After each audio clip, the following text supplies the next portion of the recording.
jump too many spaces, but you can't be replaced. You're a superstar, and I can feel you in my arms. Moves are very long, the beat is pounding out my heart. Funky until it's done, and I can say what we'll become.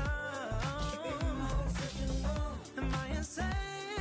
I'm delusional, baby.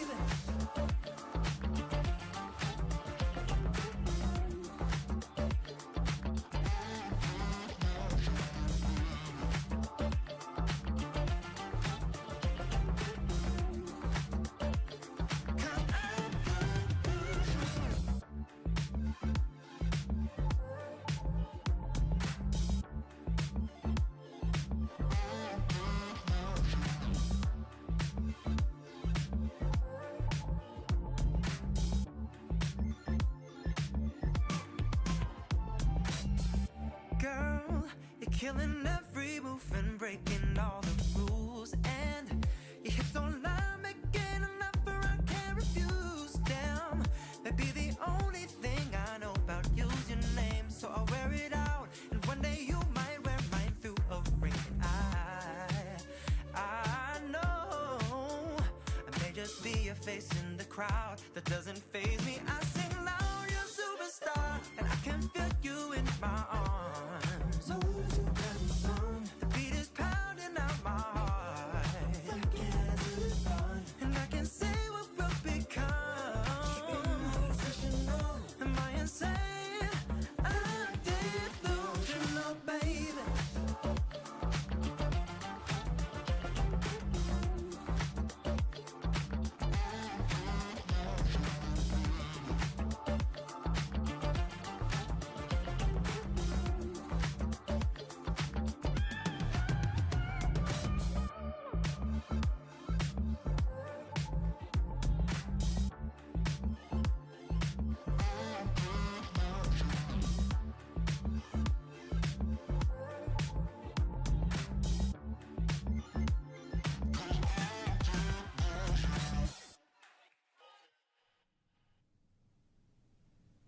Hello, hello.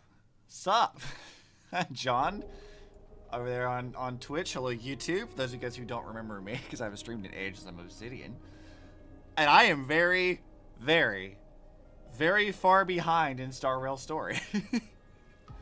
I am so far behind, it's kind of nuts. I started Amphoreus. I did not get very far in Amphoreus, and I haven't touched it in a bit because I've been sidetracked by Monster Hunter. So we're gonna fix that today.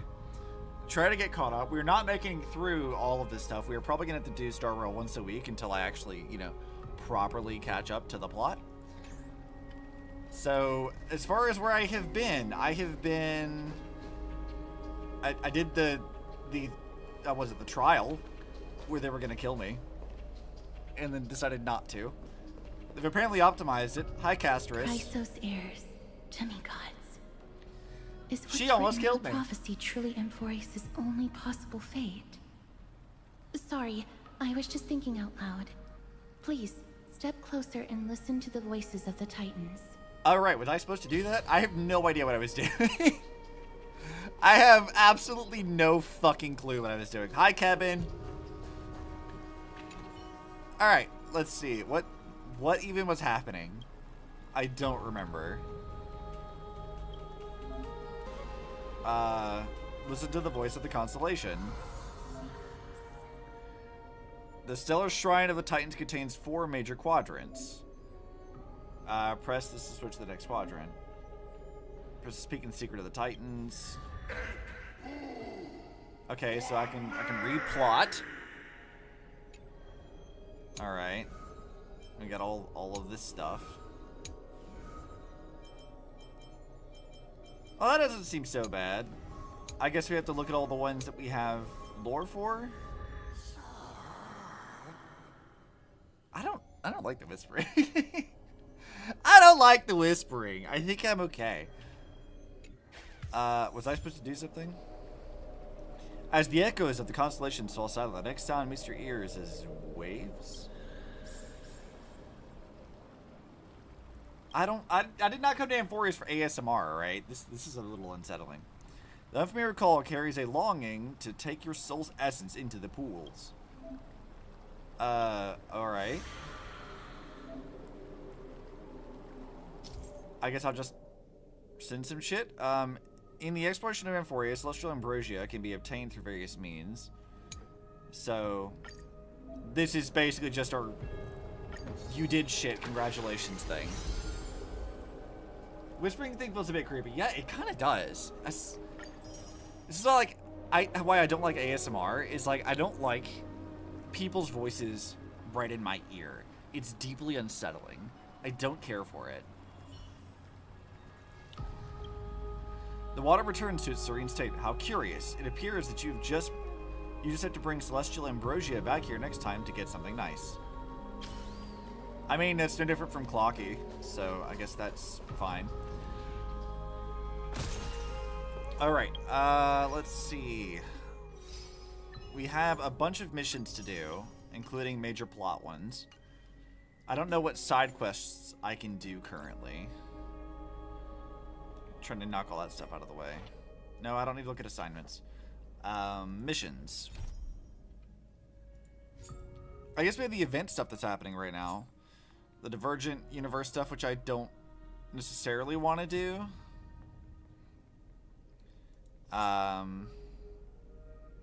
Okay, I guess I have to do both of those eventually, but I don't know if I really want to do that. I think when I was exploring Amphoreus before, I had this problem of, like, I couldn't quite get all the stuff yet. Let me open on a map. Let's see. Map. What is all this? Oh, God! Yes, I know there's new content. I haven't touched this in weeks. It's bad. It's been really bad. Time for a break. Silent mode. The form of the unknown causes one to stop. Okay, if I do this, can I just get it to, like, not nag me? Let's see. What else we got? New Pure Fiction. Yep. I thought I cleared out all of the notification stuff. I'd like to hear a story. And then I completely forgot that I had to do this too. Yeah, that's cool, whatever. I'm not doing that. Next, Forgotten Hall stuff. Do you want to enter the Forgotten Hall? I mean, not really. I'm here just to get rid of notifications. I'm tired of being nagged. You don't touch the game for like 2 months and then it's like, oh hey, by the way, everything. Well, I'm getting notifications on my phone.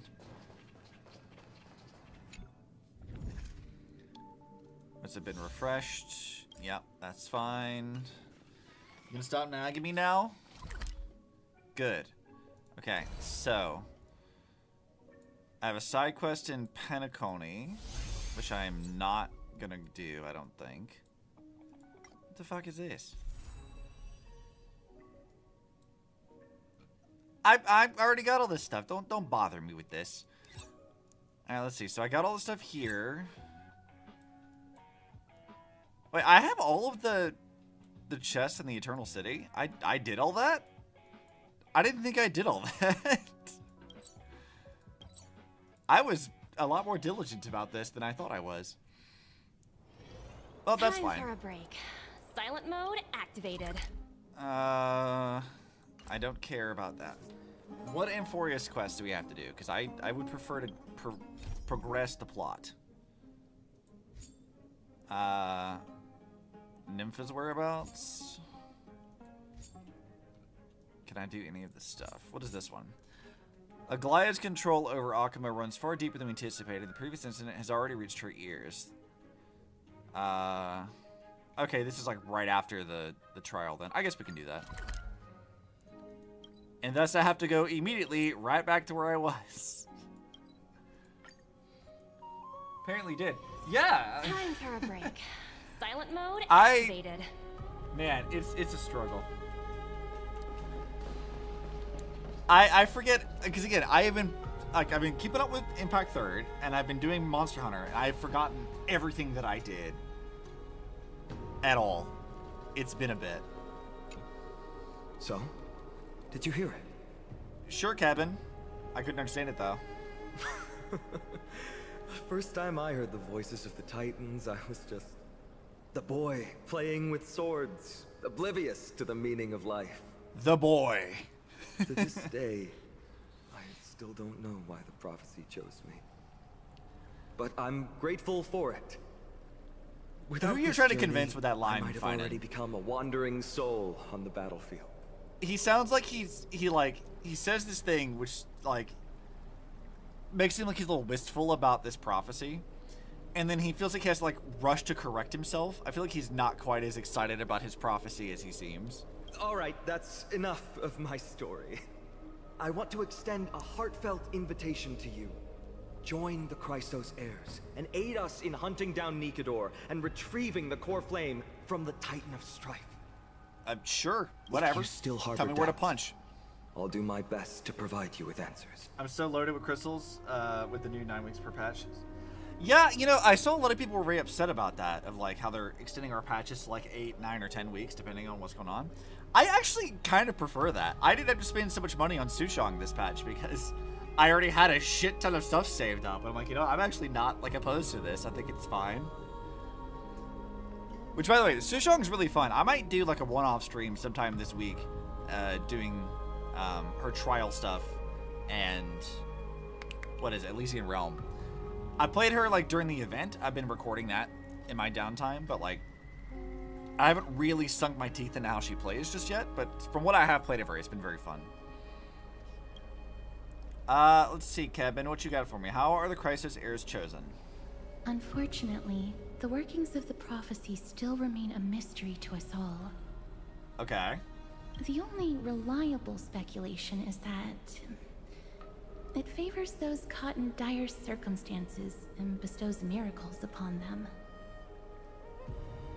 Uh-huh. Okay. That's an interesting thing to like word here. I haven't got a proper bleed DPS throughout my account. When I started Impact 3rd, so Sushong was really nice. Is she part of bleed support teams? I didn't know she's part of the bleed teams. I know that the other Sushong is good for ice teams. She's with my Elysia all the time. But yeah, I guess that would make sense.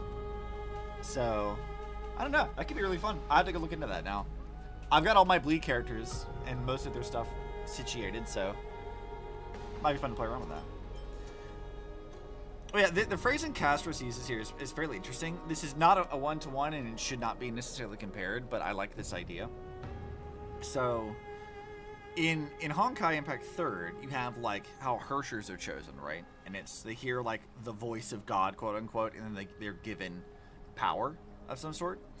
And it's usually through like some sort of like very like intense emotional situation. So like May, who is suffering from isolation from the rest of her like peers and everything else, was suffering, and then because Kokolia triggers an artificial Honkai eruption in Nagazora, puts her in a life or death situation. So you have these two things combined together that gives her her Hersher core, and so she becomes a not fully awakened Hersher of Thunder.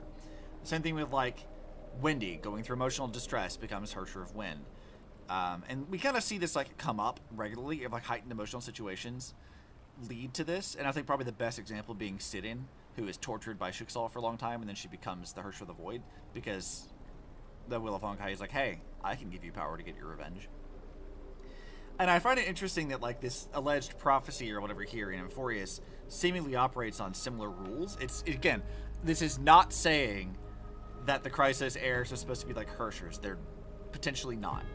I don't know enough about it yet, but I would say that's probably not a very good like comparison. But I like that they're taking this like rule that we're kind of familiar with and reusing it in a different kind of way. It's very fun. I don't think she probably supports bleed teams. I'll have to check. I don't know. I'm not really sure what the new Sushong is good for, really. I liked her moveset. Legend has Like a it lot. that the first Chrysos heir was born millennia ago. Since then, the Chosen Ones began to walk this earth. Okay. Then came the Chrysos War. A conflict backed by the gods, yet one that brought much bloodshed and claimed many heroes. All right, so gods decided to pick fights with mortals. That sounds about right. Just typical part 2 Valk like other part 2 Valks. Yeah, I like the part 2 stuff. Like, I know, like, some people are talking about how, like, part 2 hasn't really, like, been meeting financial expectations, or, like, I think the discourse between the last couple days is like, oh, Honkai Impact 3 is dying, or whatever, which I think is stupid. Like, a lot of people looked at, like, say, Budum Kiana, and they were like, oh, they only did this because part 2's sales were bad. And I'm like, they planned this shit out, like, a year or so in advance. They probably already had this idea for Kiana set aside for a while.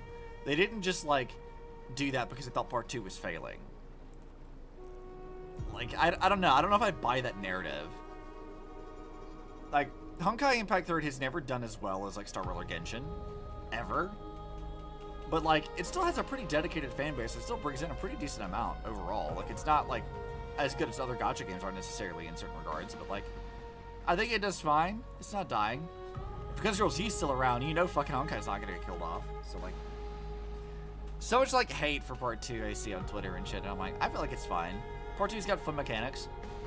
They're kind of doing their best to update a game that's, like, really old. Like, Honkai is like, what, almost a decade old now? Like, it's been out for a long time. Its aging is, like, milk in certain regards. But they're still updating it. They're still, like, fixing old shit to make the game more fun. And, like, the part 2 Valks have all been, like, really fun to play. I really like them. Sushong applies bleed trauma as a DPS and as a support. Huh. I did not pick up on that with all of her. All the playing I've done with her thus far, I did not pick up on that. Interesting. By the time of my birth, the tales of the Chrysos heirs had become more like legends than historical accounts.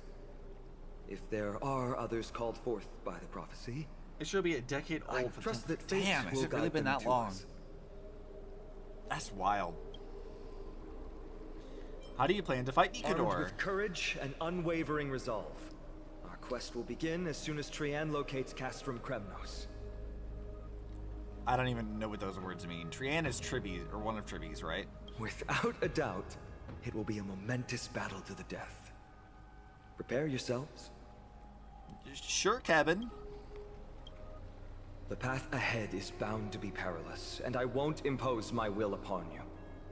Yet, That's not very Kevin of if you, you Finan. choose to stay, Kevin's all about forcing other people to from his Aedes will. Elysiae, will Or spare testing no their metal, I effort to guess. bridge the gap between you and the Chrysos heirs. Thawing the ice in Lady Aglaya's heart won't be easy. But I will do my best as well. Sure. You don't have any comments? You're letting me make the decision? Seriously? That is a valid response. It's like, dude, you gonna let me make this choice? You know what nonsense I've gotten up to by this point? Are you sure? Let's stay on Amphoreus. That's wonderful to hear. You truly are the hope of Amphoreus.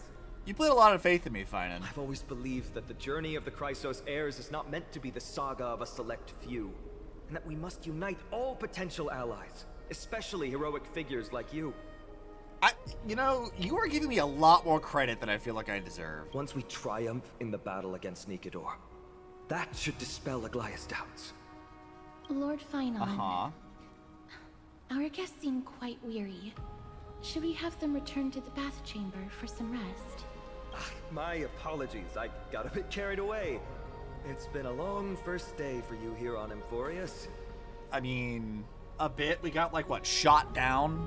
Had to go fight a bunch of shit, save some people, and then we were put on trial and almost murdered?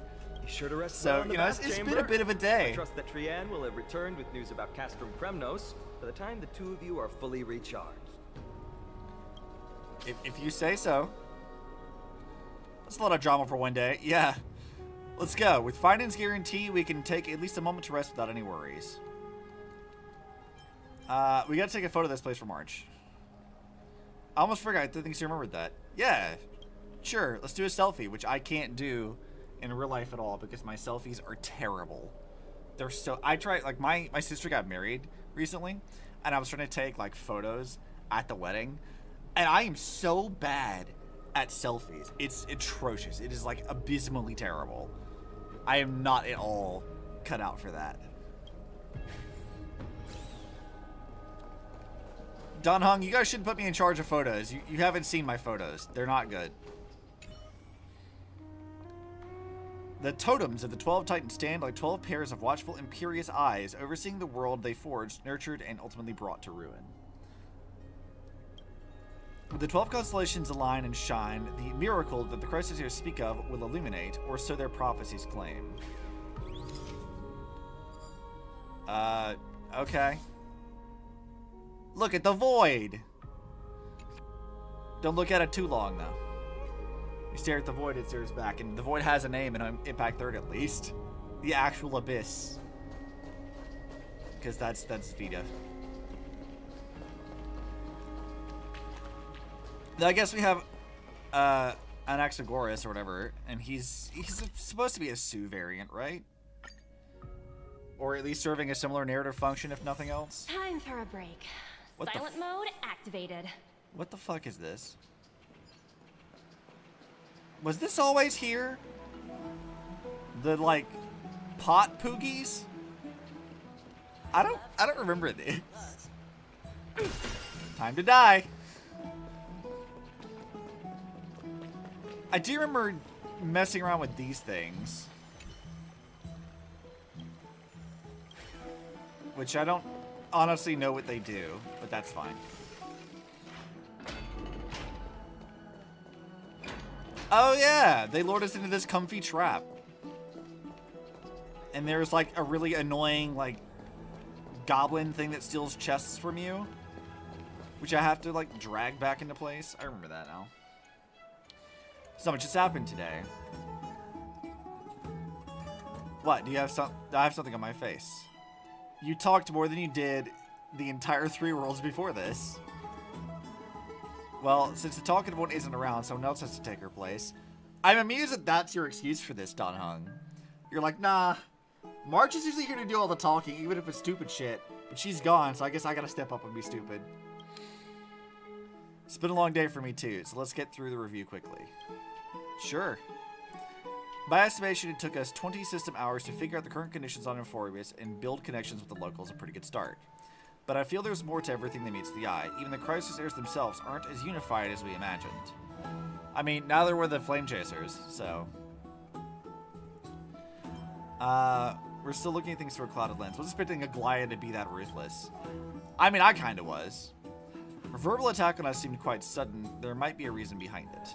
With all these doubts in our minds, we can only just do our best. There's no right answer to the Trailblaze after all. All we can do is dive into the world and take things one step at a time. Plenty of questions are still up in the air, but my brain is too tired to handle them. Finance right. Let's call it a day and save them for tomorrow.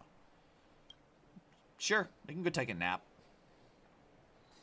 Also, I don't know if you guys have noticed this, but Stella's like smirk. It's giving like Roblox vibes. I don't know how to feel about that. This campaign is going to turn out fine, right? Sure, Tribby. Sure. Do not harbor doubt, teacher.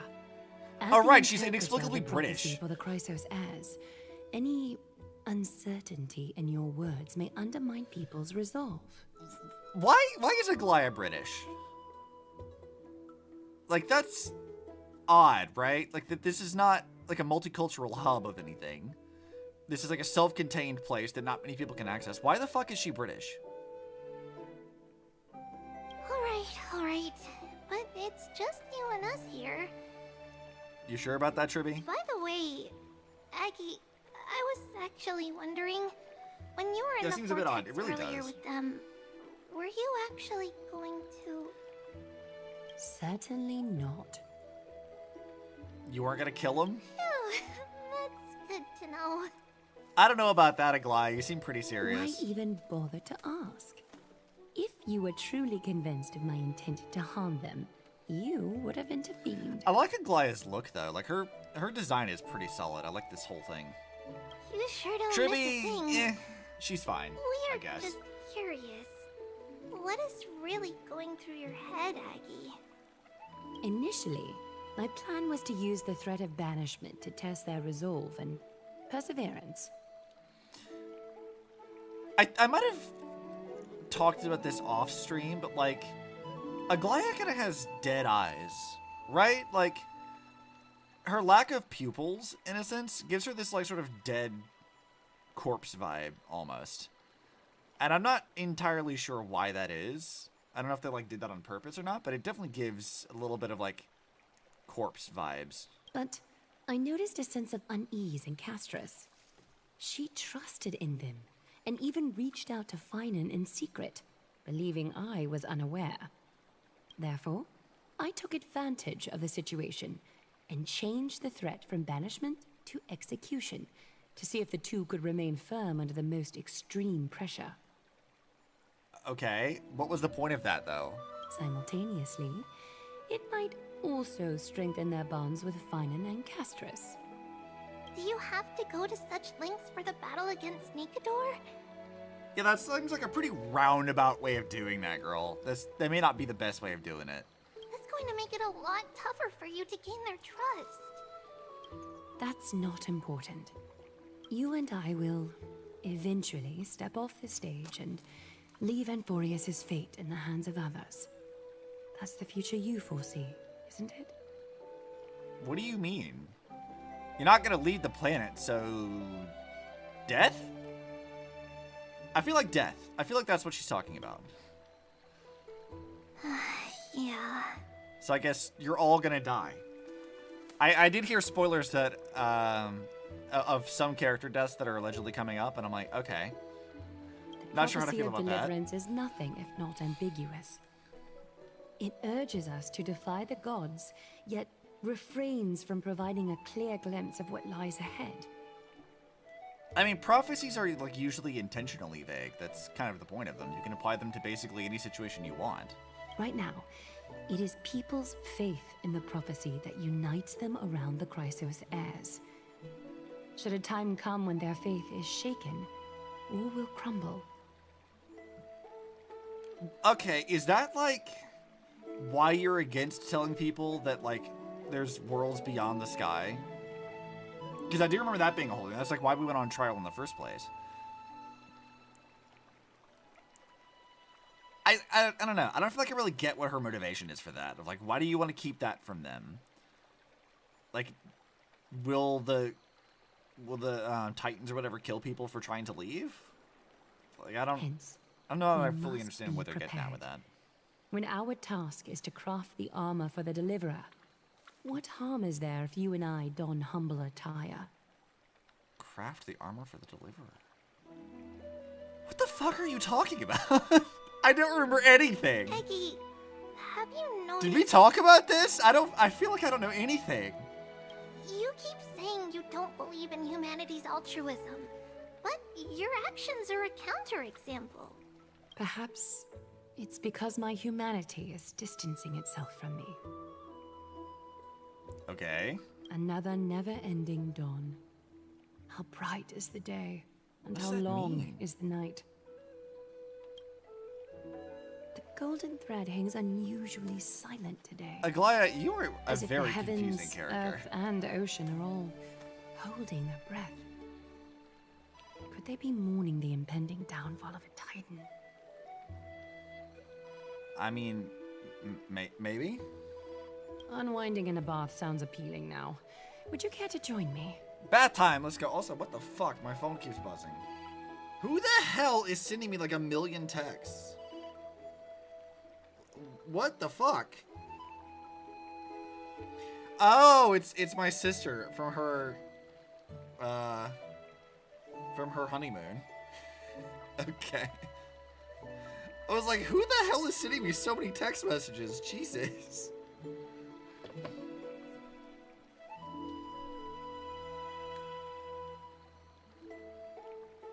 Let's go, Anyways. Eddie. When have we ever been able to Bath hang out time. in all these hundreds of years?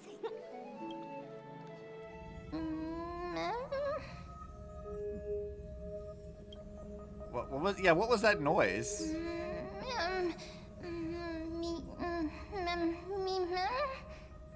All right, Mem. I forgot that this was a character. Who is talking? Meme? Is that you, Stellaron?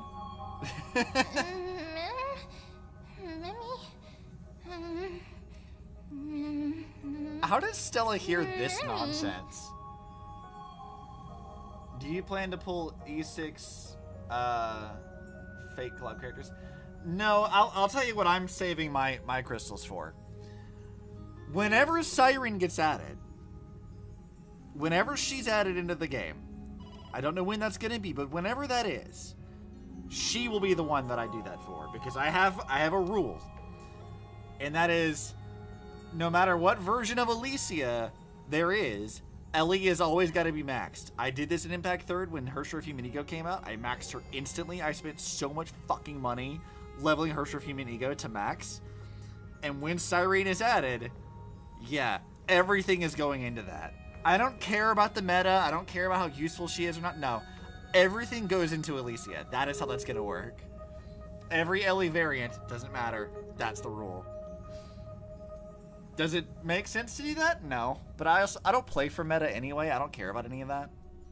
So, if you ever seen the memes of like, oh, I play for like meta. I play for this. Like, I play for like pretty characters. That's like my thing. I like pretty characters. So, the ones I like Lesbian Jesus, that's what we give money for. Easy. So I'm not rolling for anybody this patch. I don't care about an Exogoras or whatever his name is. I don't care about that. Broken Lost want complete. Oh, my phone on silent. Jesus.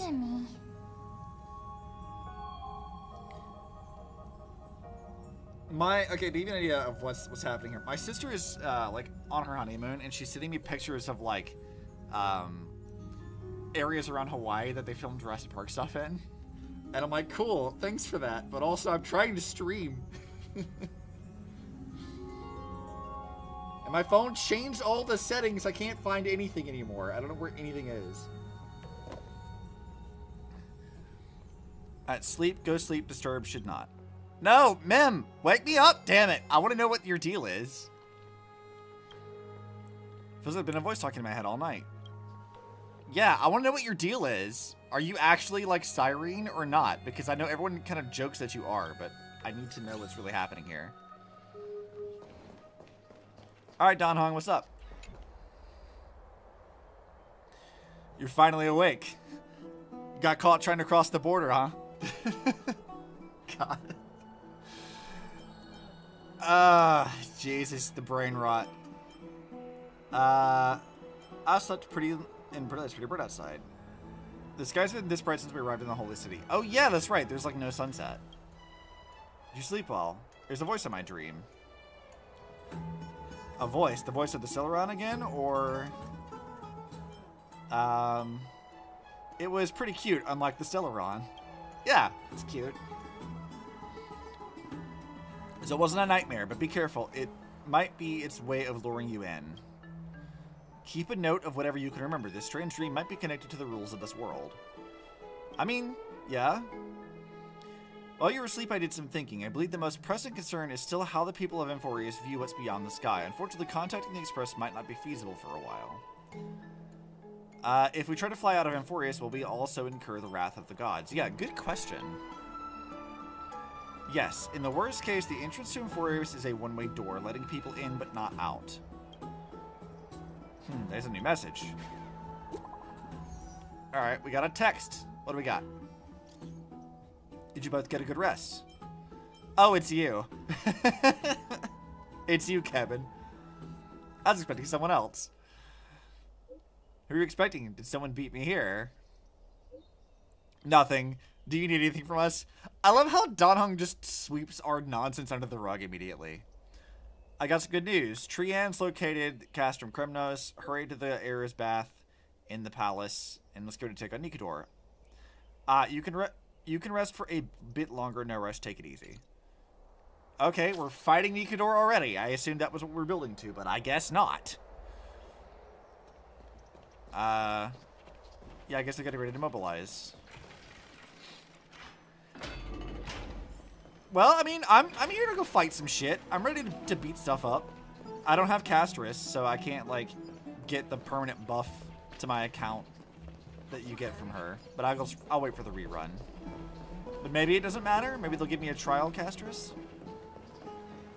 Because I don't think they give us like a trial finding yet. I don't think they've done any sort of thing with that yet. I'm very curious how he's gonna play. Right, I need to summon this.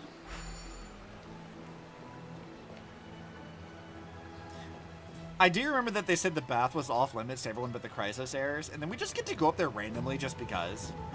And no one questions it. It's like, alright, cool. I'm not gonna argue.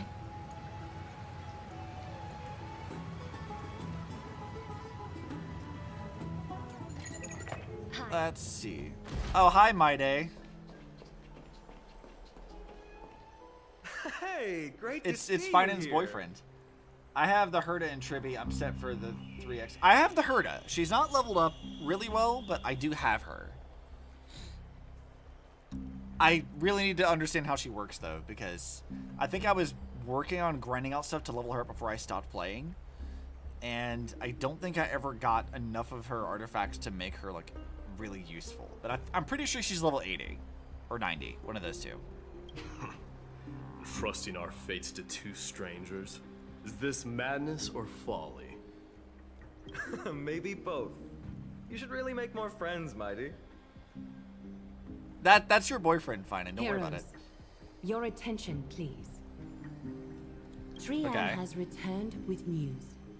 For the first time in many years, we have dispersed the fog around Castrum Kremnos and verified its location.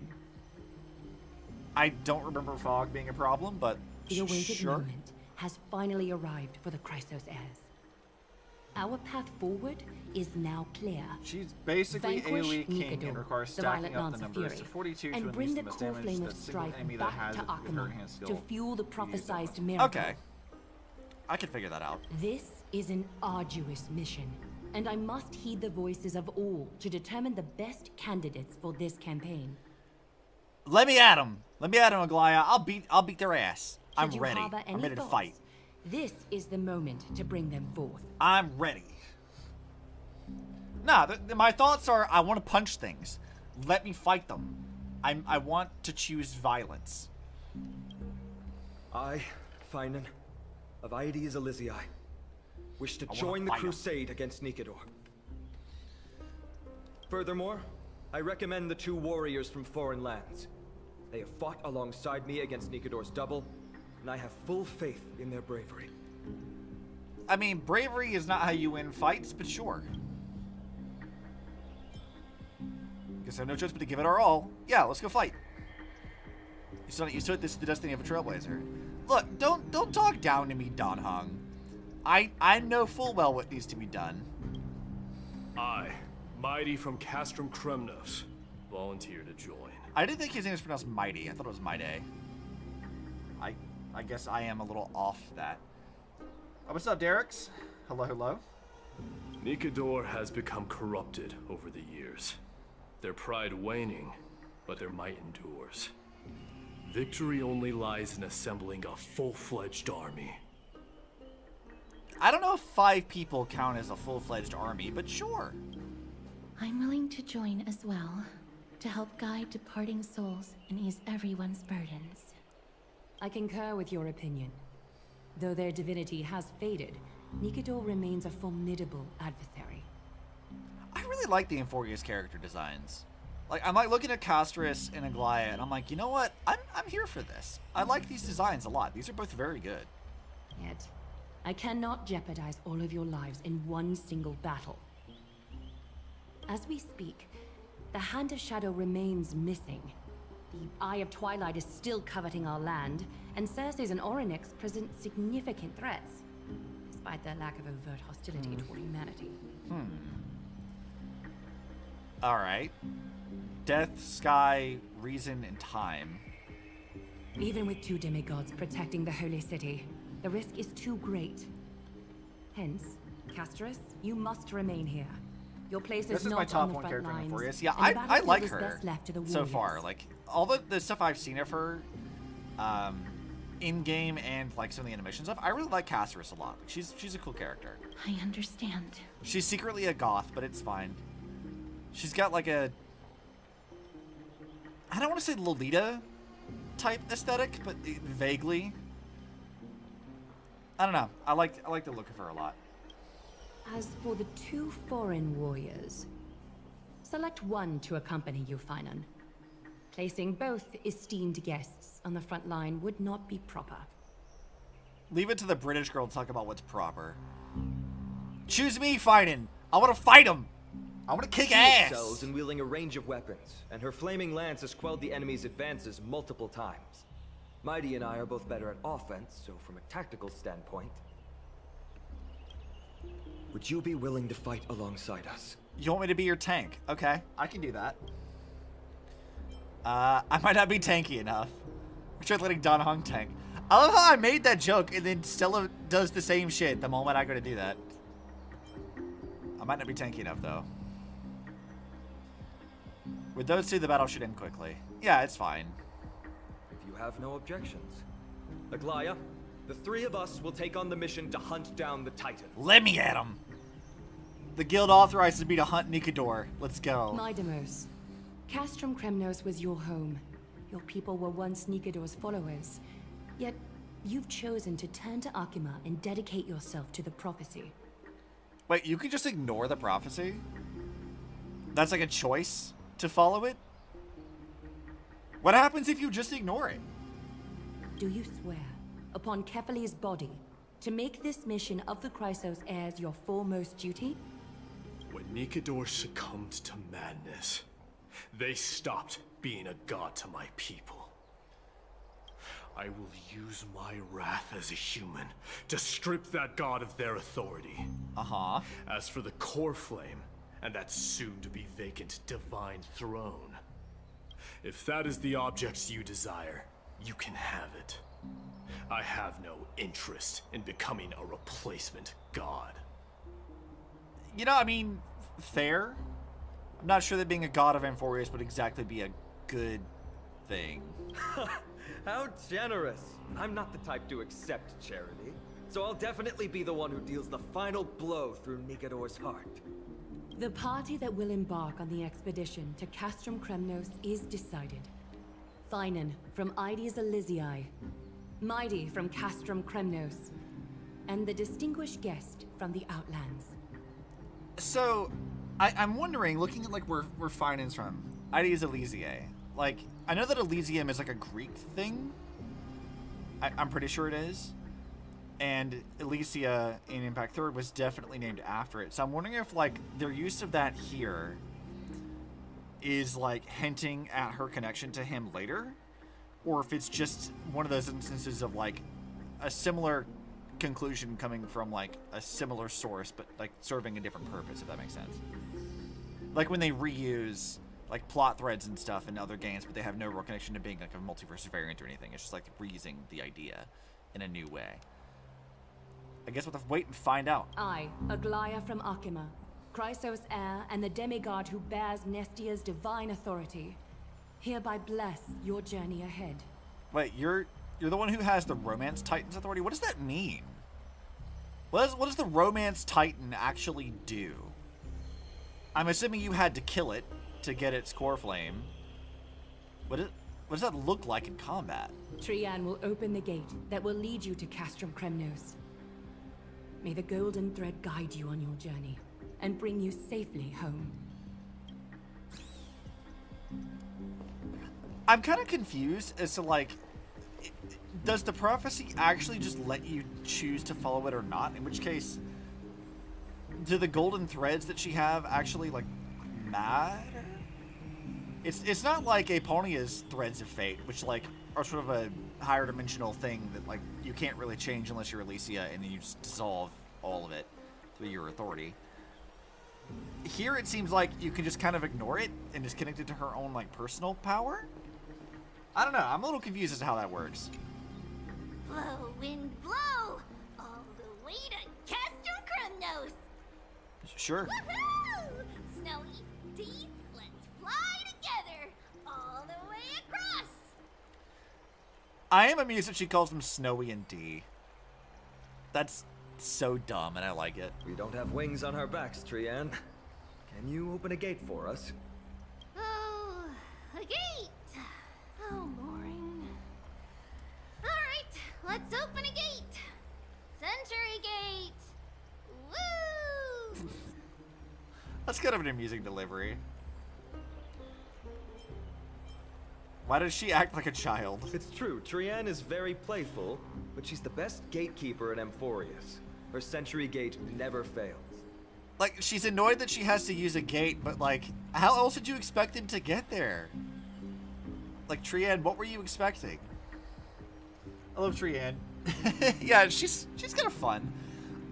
My initial impressions of her were like, it was kind of obnoxious, and part of that's maybe like the performance and the direction for that, but like, I don't know. She's kind of a little goofball. I don't dislike her, really.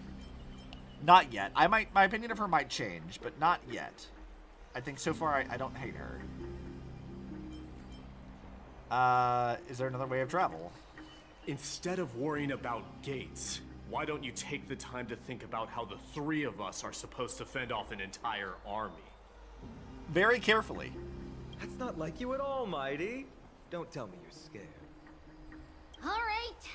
Century Gate is opening soon. Right now! Snowy, Dee, and newbie Little Gray. Are you all ready? My god. Okay, I think her performance is starting to grow on me, because that's so silly. Let's go slay a god! Slay! Slay! Alright. That is not the reaction I was expecting from you, but sure. Dunhung gives March's camera to you. Record the sights you see in your adventure for March. Yeah, wait for my triumphant return. Keep yourself safe. And work within your capabilities. Stand still and listen up. We, Treeby, Trienne, and Trinin from Yannisopolis, messengers of the Chrysos heirs and the demigods who bear Yannis's divine authority. Yannis? That is not how unto it's you pronounced. our blessings. May fate show you benevolence and seal away all paths that lead to dead ends, and throw open all gates that lead to victory.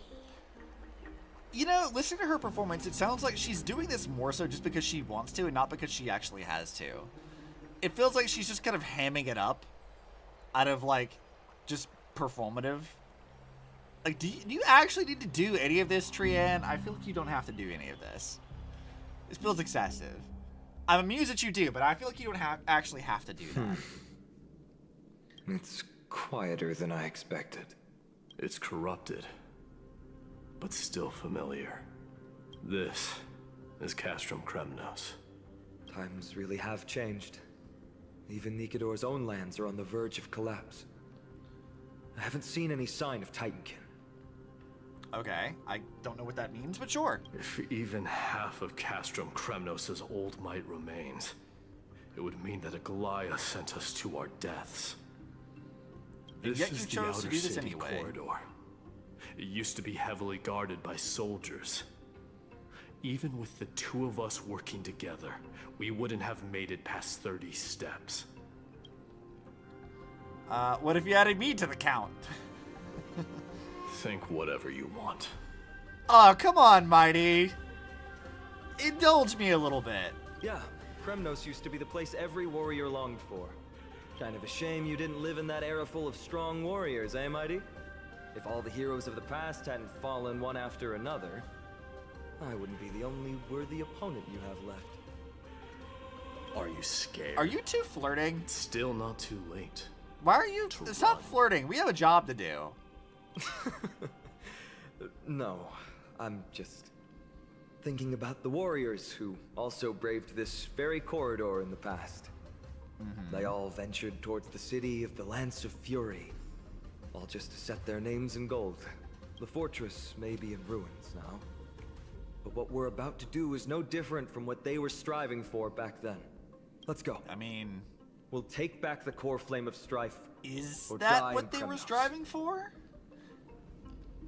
Those are the only two paths to glory we can choose from.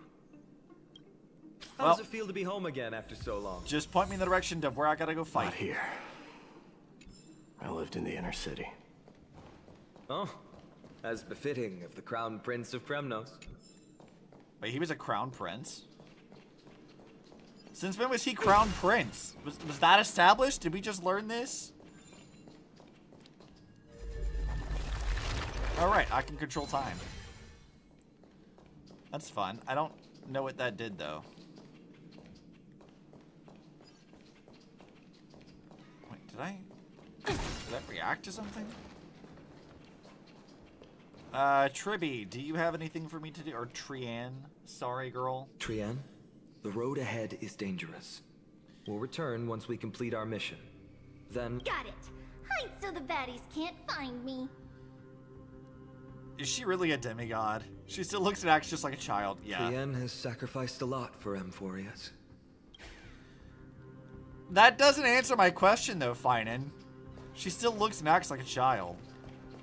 No judgment, it's just she does act like a child. That is a thing to recognize. Alright. Yeah, let's get Acheron, because I'm not dealing with this shit. Goodbye. The gleam of old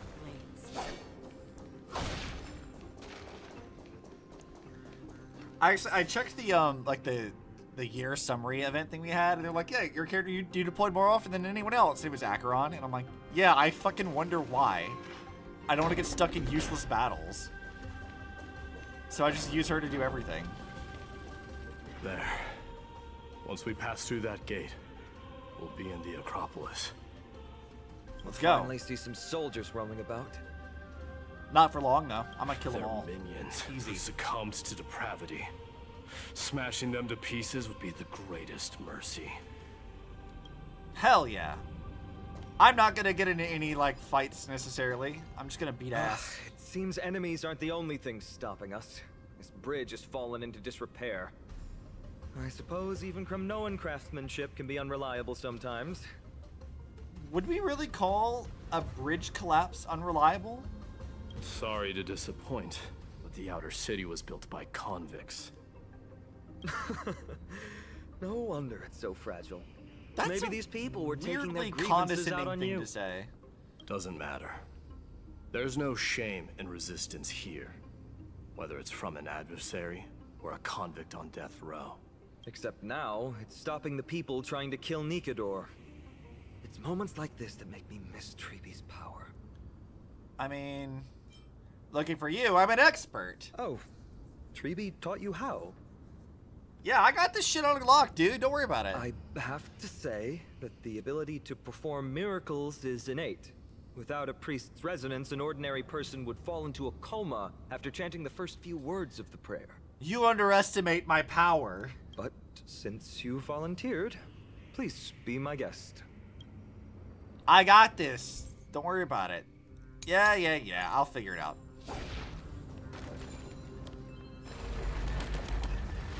Amazing! You do have the touch. I got the touch and the power. When all hell is breaking loose, I'm right in the eye of the storm. And it broke. And it's broken again. I guess even a Titan's power isn't enough to stabilize this bridge. I don't know how to feel about Just like the soul me of a saying criminal. something only for these characters to say the same thing immediately. And you will find it. I don't know how to feel about that. Alright, let's see. More stuff. Stream 4. Oh, wait, hang on. I didn't miss that. You saw nothing. Oh, you're a puzzle. Okay. Oh, right. These things. Shit. How does this work?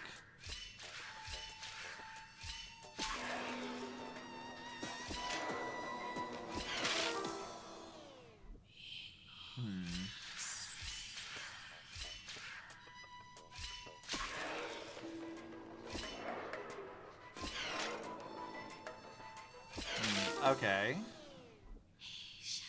I gotta remember how the fuck this works.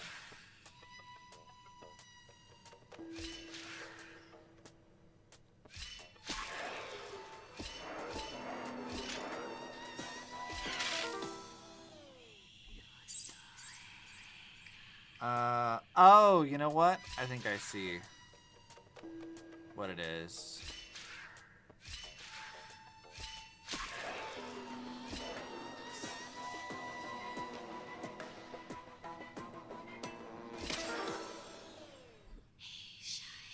Alright, I think we gotta go down. I can't go down again.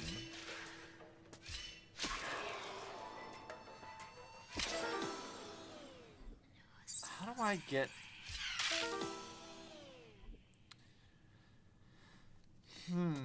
Okay, so I can't drop down a second time.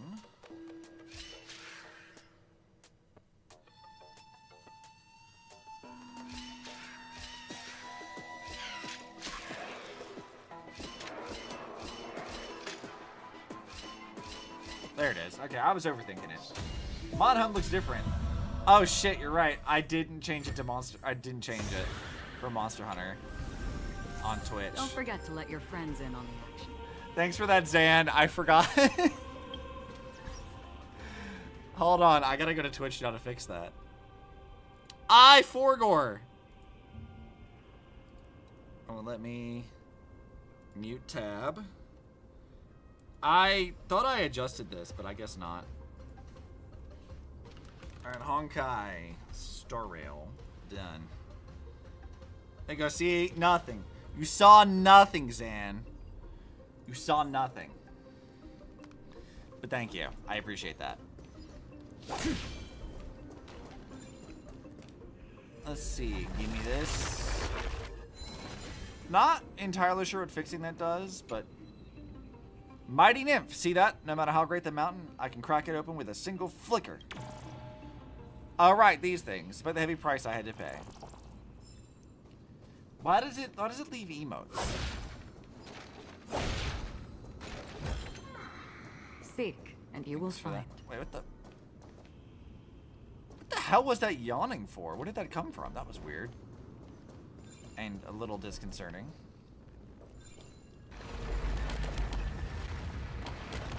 Alright, it's not gonna let me. It's just fine. We'll figure it out.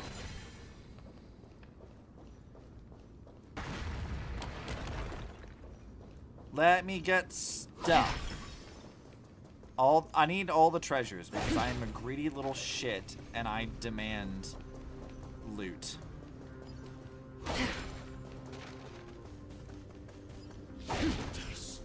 Stream 4. Goodbye. I need loot. Don't forget to let your friends in on the action. Let's see. That's continuing to do the plot stuff, which I'm not interested in right now.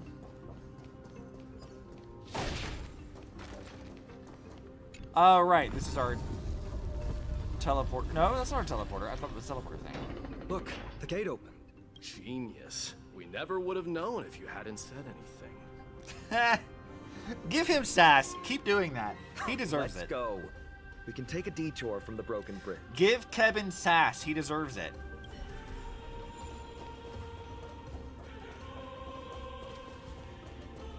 Well, this place doesn't seem especially complicated, so that's good. Look, in the sky. What? The Blade of Fury. Even if the world lay shattered, it would still hang high above everyone's head. Who let Sushong do her ultimate over here? Who let Sushong in? She's gonna break stuff.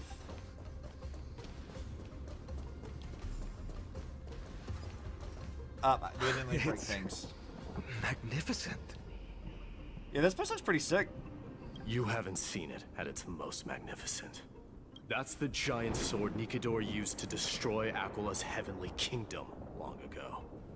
Followed by one city-state after another. I mean, that's a pretty cool, like, landmark for your place, your city. It's not just a weapon. It's the faith of the Kremnoan people. Souls who died heroically on the battlefield will further temper the blade in Nikador's hand, becoming a part of the God King's power. Neat. Such is the Titan's conquest. Nikador, the Titankin. And the people who have faith and strife sweep away all their enemies. Even in death, they embrace eternal glory. Mighty, you seem a little, like, dramatic.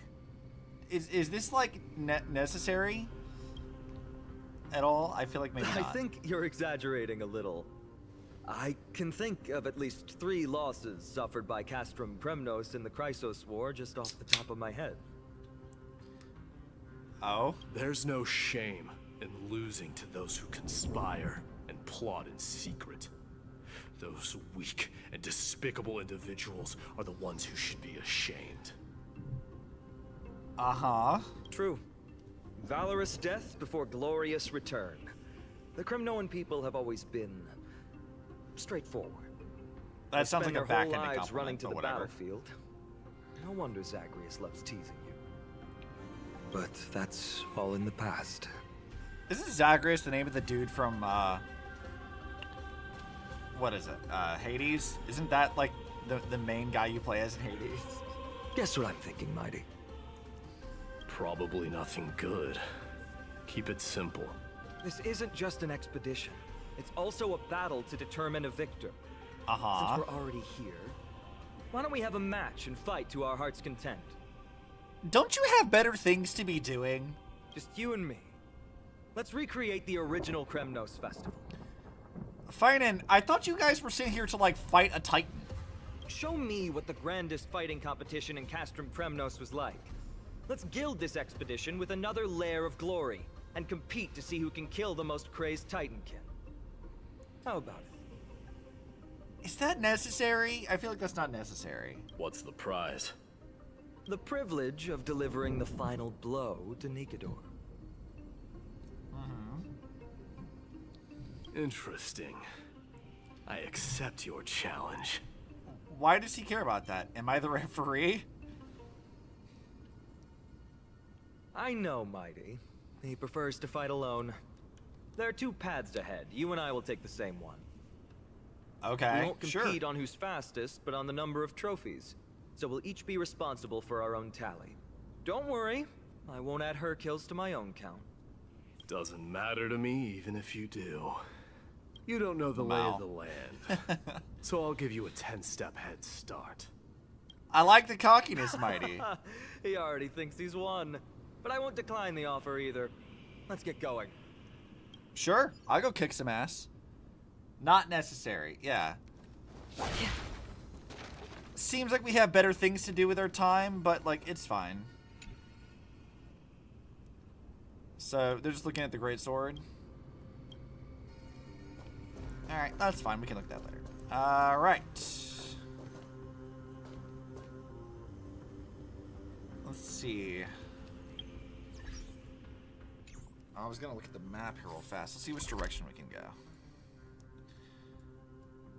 Okay, I guess it doesn't really matter. We'll probably be able to loop back around to go look for other stuff anyway, so.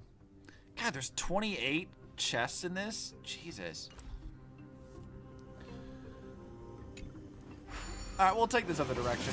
It's fine.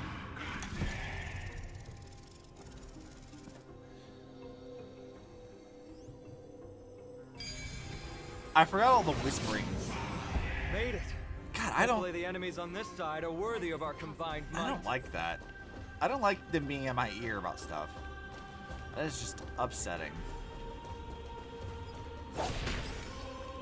One more watchtower. Yeah, of course no one uses it now. It's all destroyed. Great observational skills. Finally, opponents who look like they can put up a fight. You're gonna make me actually go into a Let's fight go. with this. We're going to win this competition. Yeah, they're gonna actually put me into it. Okay. What? The noises they make. Yeah. It's just a little disconcerting. Oh yeah, I can put an auto battle so my team can go kick ass. Investing in victory means playing the long game! Topaz really shouldn't be in this team. I think I was using her to look for chests, is what it was. At least her and Aventurine have like some decent stuff, but she really shouldn't be in this team. I weep for the departed. It too shall fall. Nice. Good enough for government work. Acheron's still not, like, as strong as she probably should be, but, like, it's fine. I really need to go to the trouble of properly leveling up my characters. I let my mod, Insane, try to look at it, and he gave up immediately. Because none of them were really cool. I'm like, well, I suppose I should have seen that coming. Spend freely. Bust. Or maybe I'll take it off. So speaking of my, like, most deployed characters, Aventurine was also one of those. Which I was not expecting him to show up so often, but I'm like, he is, like, infinitely more useful for the teams that I run. So you and Finan defeated 4 Titankins together, and you collected Kremnos crest from their bodies. 2 down. Not a bad start. Not great at math, are you? We fought them together, so naturally I can only take half the credit. That's what I call fair play. Isn't it more dangerous to split up? Don't worry, Mighty is strong, and so am I. Did you see the look in his eyes? He's racked by homesickness, and doesn't want to show it to anyone else. So this was your way of, like, being courteous to him? Nothing is more important to Mighty than his people and glory. The city may be in ruins, but Kremnos is still the only place where he can be free. Now that we've sent him away, he can go have a good cry wherever he wants. That feels so, like, not at all genuine. Like, Finan feels like there are moments where it feels like he's actually being, like, empathetic and chill with you, and then he immediately will do a 180 and feels super fake and, like, kind of a little cocky shit and annoying. And I'm like, why is it that you have, like, 2 very differing personalities? I don't hate it, but it's very funny that he, like, flip-flops around on that. The way you cared, I'm literally in tears. We've been both friends and foes since the day we met. Working with him always brings out my competitive side. Why are you just standing there? Giving up already? How are you talking to us with that echoey voice? That sounds What odd. do you know? We're talking strategy here. Finan actually sounds like he's yelling across the area at him, but Mighty just sounded like he was, like, in our ears using, like, god power to talk to us. What are you doing? Let's go. The competition might not be the real goal, but I still really hate losing. Yeah, sure. I can keep kicking ass. That's fine with me. Oh, okay, so they blocked off the way over, which is kind of annoying. Let me at him. Yeah, give me that thing. I love that they leave behind little emotes. I don't know why they leave behind little emotes, but it's cute, so I'm not going to argue with it. It does give Amphoreus this sort of, like, digital simulation type vibe. That's impressive. Kremnoan follows you. The Kremnoan follows you with his eagle-sharp gaze. You're sure he can keep his eyes open day and night without blinking. So he's just, like, standing there menacingly. Okay. Mighty, you are a little weirdo. I like it, though. Again with the noises from that. Huh? When did you get over there?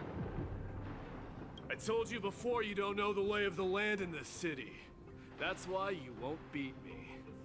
And just so you know, I'm at 6. Wow! Seems like luck is on your side. Our path was a little lax on security. Not to worry, though. I'll catch up once we cross this iron chain bridge. Sure. You can get across. Do you see the lightning bolt striking the chain? It doesn't look like ordinary lightning, which means mindlessly running across would spell certain death. I mean, I could probably take it. I'm fine. I can tank it. I got enough healing items. There happens to be a prophecy tablet here, though. Let's go take a look. Maybe it'll help us. Well, you say that like I know what that means.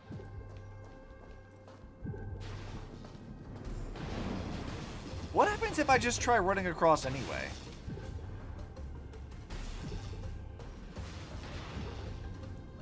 Best keep a safe distance from that chain until we find a way to get rid of the lightning. Don't tell me what to do, Finan. I could do it. You underestimate me. I can manage it. Alright, it's a puzzle thing. Okay, I can figure it out. Bolt Quietus. Real engaging name you guys have there. Let's see, can I rotate this? Okay, so it does like overlapping stuff. So it's just understanding negative space. That's fine. I can do that. Good enough.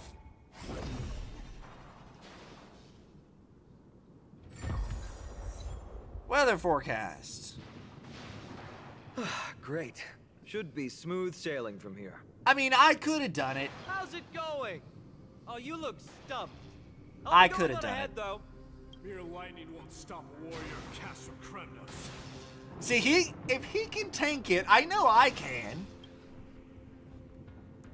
I know I could do this. Whoa! You're nimbler than I thought. Worry about yourself. Damn! There's an endless abyss below us. Look at how fast he is. Bro, what the fuck? You practically have 9 lives, and on top of that, you're lucky. I'm almost jealous. That was a close one. Thankfully, we both have a remarkable sense of... I kind of wish I'd beat him. This Gotta is go fast. loud. Yeah, boy was fast as It fuck. feels out of place. Maybe this is where all the warriors in the past took their breaks during competitions. This food looks kind of good, though. I could eat some of this. Just regular old bits and pieces. Nothing that stands out. There's a thick layer of dust. Guess no one's been here for a long time. I mean, yeah, no They shit. must have been left behind by Mighty's people when they departed. So did I actually It was a live here? city of warriors, but ordinary citizens lived here too. They I look mean, the same yeah. as anyone else. They just have traditions that are slightly different from ours. That is how other peoples tend to work. Thank you for yet again stating the obvious. Let's see. I'll grab that. What is this? This is a proverb slate. It doesn't look like the rest of the things that were left behind. It looks kind of new, in fact. Who would have left this here? I can't read the runes either. Must be written in an ancient language. I got of no Castle idea, Kremnos. Chief. Your guess is as good as mine. Time to use the synesthesia beacon. What does that mean? All right, give it a go. There you go. See, now you have a test of your own medicine finding. I can use words you don't know too. A slate with indecipherable text. I've overestimated myself. Don't worry. Good we have an job. expert next door. We can show it to Mighty when we group back I up. love that they let me try that, though. Though that does remind me. I've been wondering how you can understand the language and writing we use in Amphoreus when you're from beyond the sky. Don Hung and I haven't figured that out yet either. Yeah, exactly. Did Amphoreus have more dealings with worlds beyond the sky than we thought? But nothing like this was ever recorded in our historical materials. Maybe your arrival will overturn many things we thought we knew. I mean, I hope so. There could be some fun mysteries involved in that. Oh, you're the one I give all the bugs to.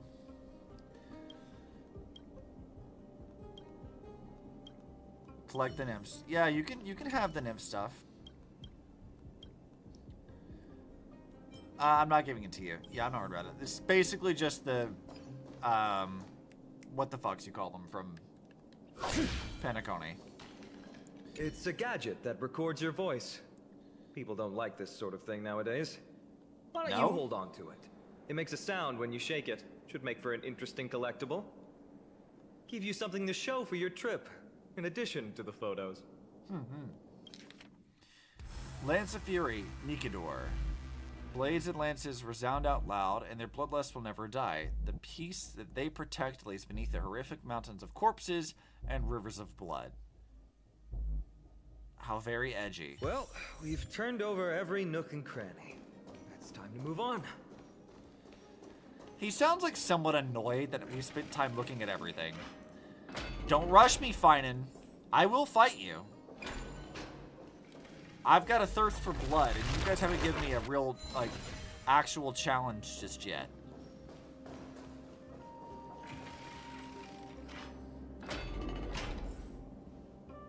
Oh, look, another... Wait, what's that creature doing? Is he gonna Indiana Jones this? Killed its own comrade. They truly have no honor to... Ball holder statue bases can be destroyed by attacks, causing the ball to roll in a direction the statue faces, breaking obstacles along its path and pushing open slightly ajar doors. Oh, okay. I can Road weaponize ahead, balls. blocked by Nice. the iron ball. Can you call upon Orynyx's miracle? Alright, Bug, come here.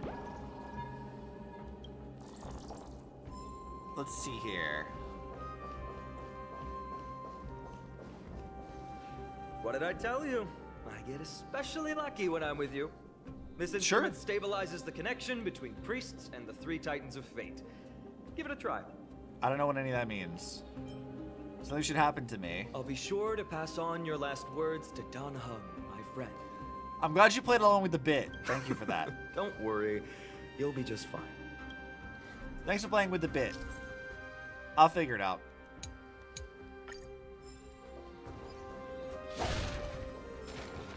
Alright, let's see. I'm gonna kill you. Rewind this thing. The power of time! Yeah! I mean, I didn't expect time control and manipulation to be how this was gonna go, but like, that's fun.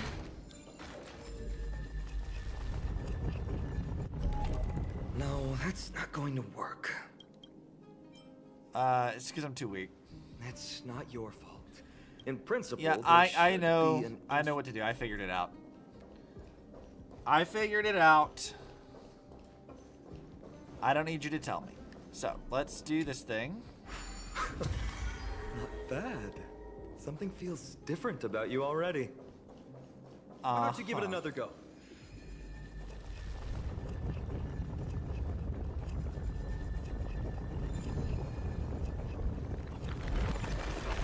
That's it! Nice work. Easy. I can't really rotate that one, though, but that's fine. I think we'll just have to deal with that in the future for other stuff. Get out of my way. I'm not fighting you. I'm not wasting time with that. This is absolutely the reason why I rolled for Acheron, specifically because I heard that she could, like, just insta-kill enemies in the world without having to go into combat. And I was like, oh my god. What a useful thing that is. I need this. From the sound of things, we're about to lose if we don't step it up. You know what? I'm not worried about winning or losing. Oh, that's where we have to go? Okay, I'm not doing that. Stream forth. Gleam of old blades. Swallowed the entire area. Damn, fucking Honkai Part 2 shit happened. Where's our source matter extractor thing to fix that? How dare. Oh, look, another puzzle. Let's see if I can figure this one out faster than the last one and not embarrass myself. So, let's see.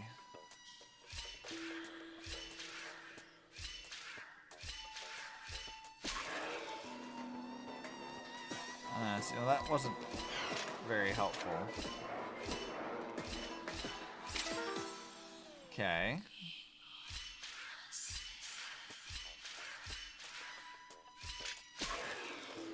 There we go. No problem.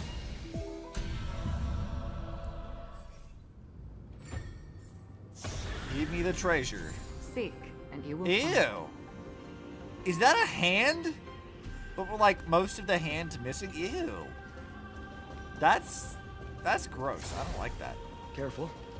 We're getting very close to the Blade of Fury. Your point?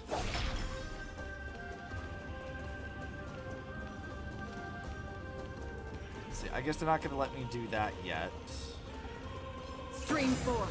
The gleam of old blades. Let's see here. I suppose that once we do the plot stuff, they'll let me explore that later. That's what I'm hoping anyway. See, break that. Oh god. I guess I should probably change my party to actually have a proper team comp. That might be a good idea.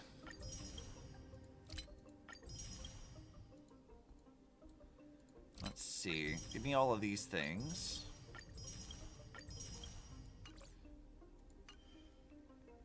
Go to party comp. Topaz, you need to go away.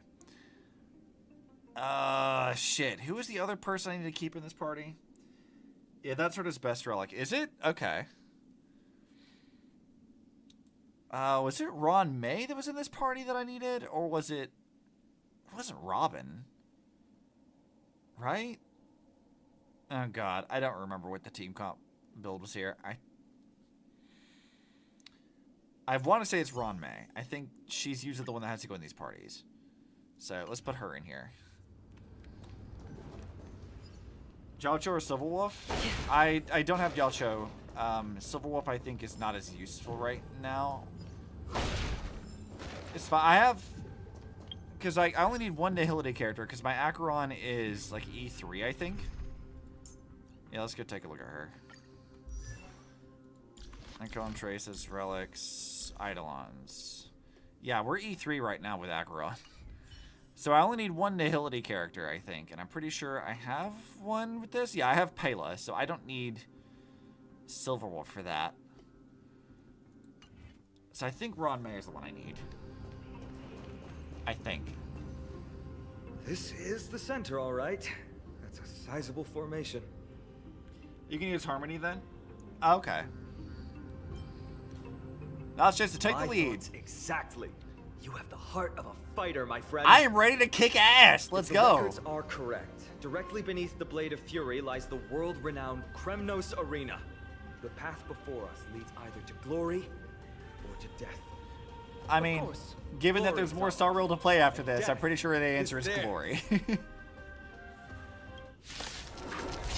Let me at him. I'm gonna fight him.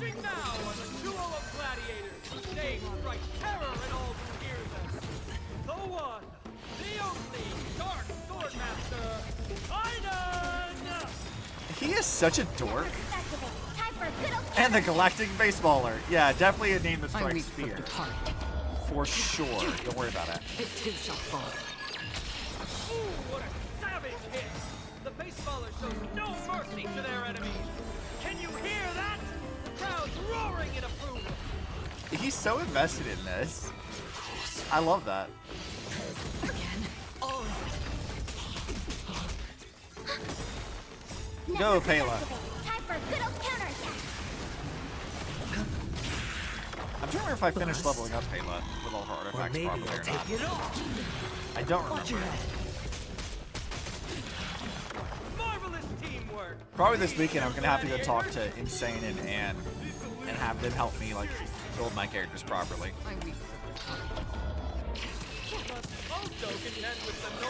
I have a absolute ton of like resin and other shit to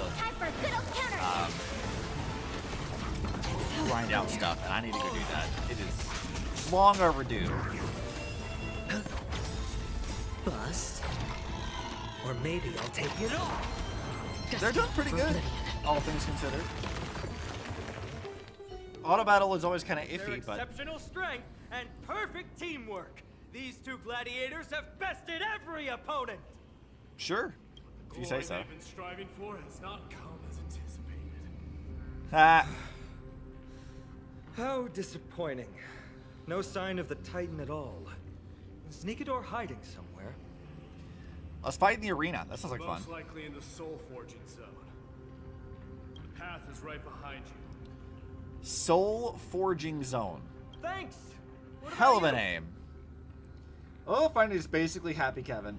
Yeah, I think I noticed this when I first started Amphoreus, that like in Impact 3rd, we see Kevin after like 50,000 years of suffering, everyone he's ever known and loved is dead. And even before that, he was having like personality issues and dysfunctions. He was miserable and sad. And we only ever saw like glimpses of it in flashbacks and certain dialogues here or there when he used to be happy.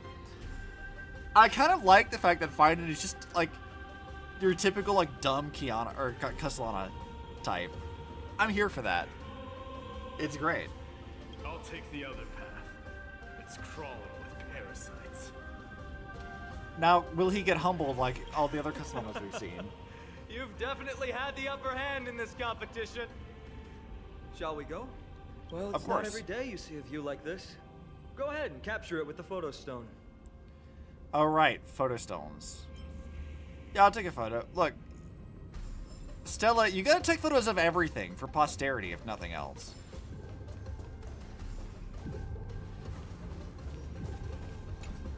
There's still more to do. Oh, they won't let me do it otherwise. Unfortunate. Hey, give me this. Seek, and you All right, will little find. bug. Let's go. I'm assuming this is just reading shit. Yeah, I'll read that later.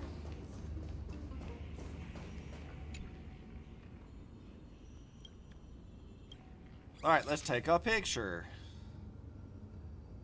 I mean, that's good enough, I guess. March will be happy. I'm not in it, So, but I'm sure that she'll get over it. friend of yours, her name is March. Did we mention her to you before? You guys mentioned her name in the Vortex of Genesis earlier. I must say, Did we? her name is pretty unconventional, wouldn't you agree? Why would you think her name was unconventional? You have no context or frame of reference for months of the year. You must really value your friendship with her to go through all this effort to document the journey for her. She's supposed to be here, but she's not feeling well. That's unfortunate. Honestly, seeing how you both look out for your friend has furthered my trust in you. A person's true character often comes to light in their friendships. Most of what my teacher taught me has slipped away, but this sentence is still vivid in my memory. Did we ever learn who his teacher was? Or has he just like mentioned this in passing? I don't remember if he's ever talked about it. Especially in these tumultuous times, friends who you can trust completely are a rare and precious find. I'm so ready for like Welt and Acheron to show up and meet with Finan. Because you know that both of them have trauma with dealing with their own Kevins. I'm so curious to see how they're going to respond to him. Let's keep going. We can't let If Might Welt's of us get interactions too with full of Loach are an himself. indicator, he's going to be like, oh, The prophecy fuck, tablet might be shit, able to unlock that this closed gate. again. Which I love that, being how he responded to that, but I need more of it, please. Still waiting on the Star Rail sit-in to show up and really traumatize the shit out of Welt. One day. Maybe. Okay.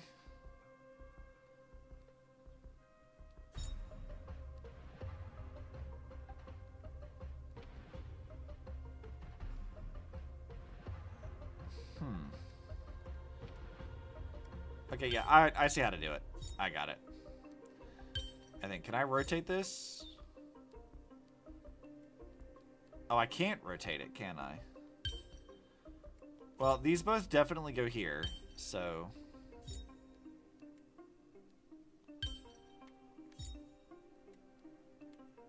That does not work that way. Okay. Does this not rotate? Can I not do that?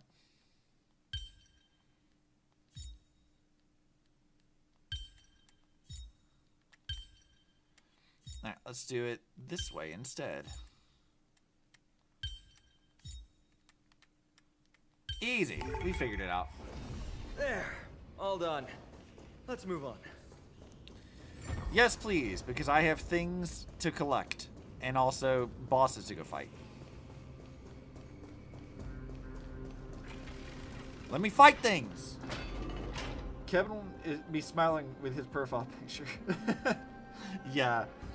I want to see more According of to this. Mighty, we need to go deeper into Castrum Kremnos. I'm ready to see that Finan like get traumatized. and become like a Kevin that we've seen. I need it. Maybe we can use the iron ball to smash through the roadblock. Hopefully it leads to because casting like that's actually one of the Theranos' most treasure like vault. engaging parts about Otherwise, it Kevin's might story in not be Impact worth Third it. is like just understanding the tragedy that is his story. I really want to like witness it in real time now. But there's another exit here. I wonder where it leads. Choose any path you like. It's entirely up to you. I will go to all paths because I like wasting time.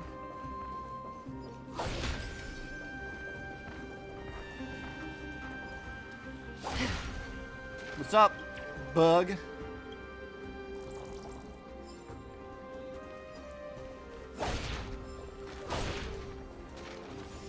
Was I supposed to break those? They're still denying me the chest? How dare. So rude.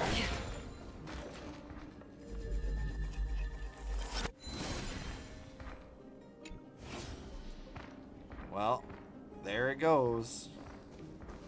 I guess we'll go collect it later. Locked path. That won't stop us. No, because I can control time. Like it's nothing. Don't worry about it.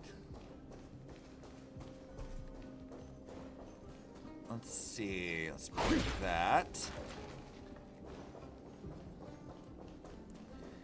Alright, little piggy. Time for you to die.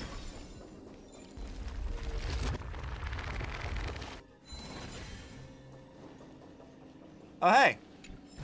They gave me stuff. Oh, okay. So that's how you open up the shortcuts. Times have changed. Sure, bug. If you say so.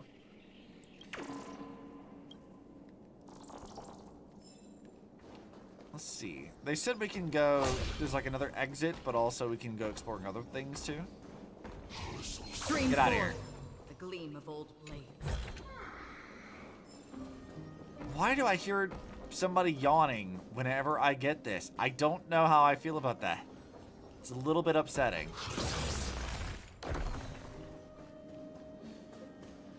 You know, I think I saw somebody point out that, like, it's really weird that we don't have, like, Ratio showing up yet as, like, a character in Amphoreus when, like, he matches the vibe and aesthetic of this place so well.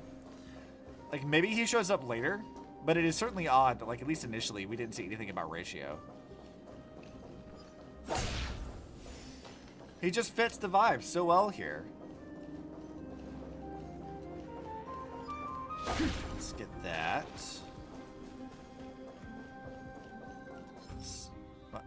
Okay, yeah, sure. Stream four. The gleam of old blades. I have plenty of things for this. I'm not going into any combat that I don't have to. So we can make progress.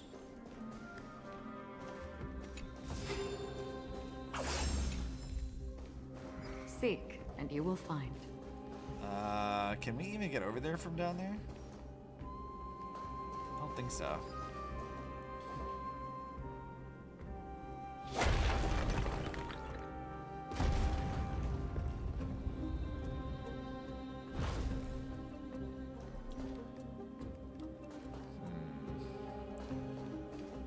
Well, there's another one over there.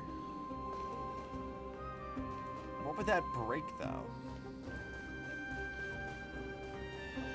Let's go over here and take a look at it.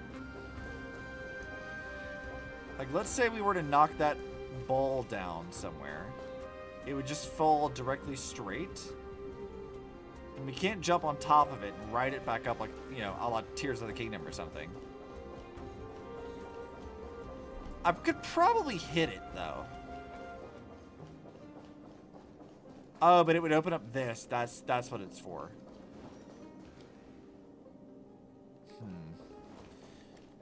Payla, do you have, like, a ranged attack? She kind of does. I wonder if we can get close enough to it to actually do damage and knock it down.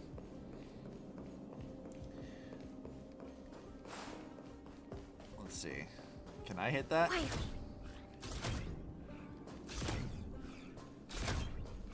Nah, she's not quite reaching it. Okay. Let's see. I want to test it. Odds are you probably can't until you get over there, but who else can shoot pretty far? Silverwolf can, right? Alright, let's try this. 100% break. Shit. 100% break. It didn't quite make it. Damn it. Okay, whatever. We'll figure it out. I'm sure there's another way over there.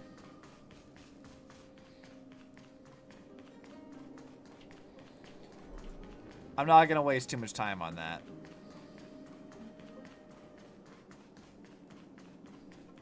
Our short little legs.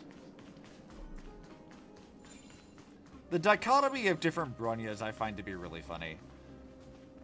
Like gamer girl, princess type, like they're all so odd Done. and different. Don't claim but I our like them. rewards. No one else has done those will have any use for them anyway.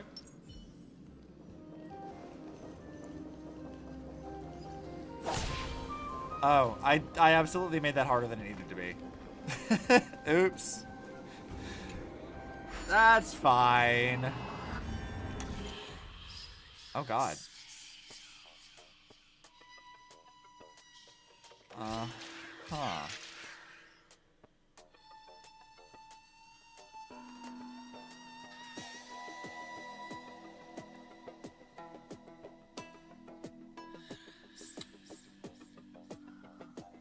Okay.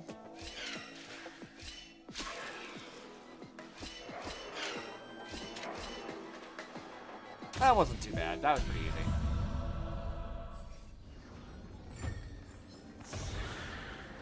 Give me this, please, and thank you. Stream Go away. The gleam of old. Go away. Go away.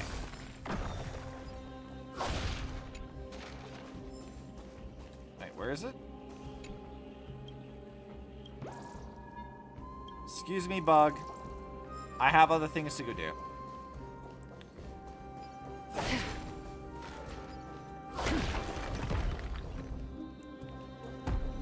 I do kind of wish that there was a way to, like, jump down from places like this. Like, I don't know how they would really do it, but, like, I would prefer to be able to, like, jump down off of these ledges to lower areas. They've had, like, little interactables and things to be able to do that in the past, but I feel like just a jump button to drop down would be kind of nice. As long as it's not like a fatal drop or something, like into a pitfall or whatever.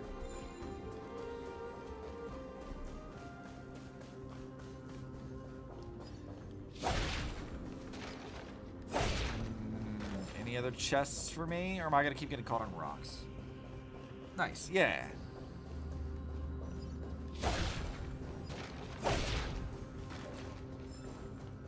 I do like the look of Amphoreus. Apparently, like, a lot of people weren't, like, vibing with Amphoreus all that much, but I kind of like the look of it, at least. Don't forget to let your friends in on the action. I find the characters to be pretty interesting.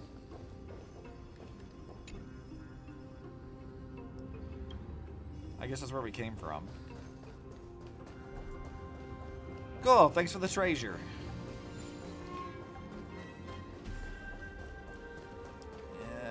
This way. Oh, right, I don't have to hold sprint. I can just press the button. It's just a toggle.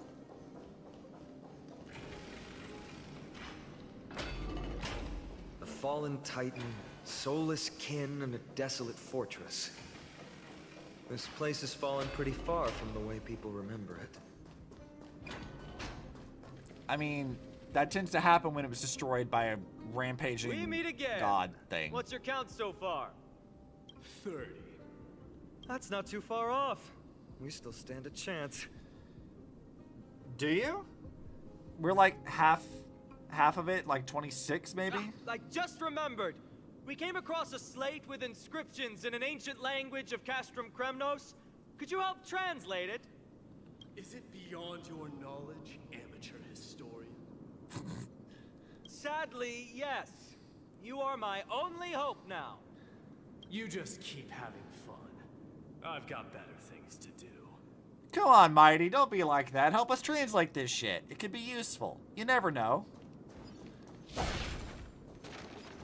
Though your like friendly little rivalry thing, I do like a lot. Oh, this little fucker, the goblin that steals my treasure.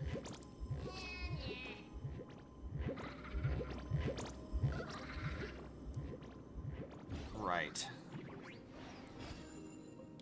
All right.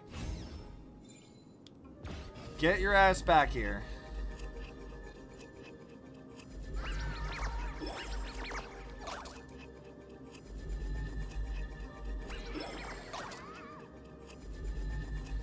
It's just like fishing. Oh, shit. Yeah. I kind of forgot how this works.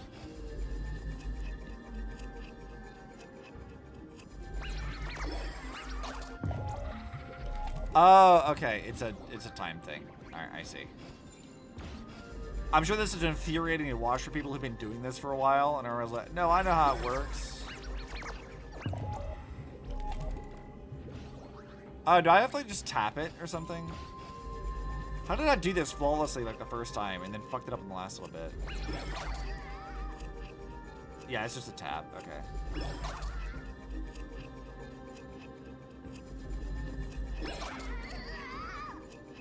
Yeah, give me my chest, bitch. Gotta go and immediately press holding on the green. Yeah. Alright, Bartholos. Give me my stuff. If it's up for grabs, I'm taking it. Give me this shit.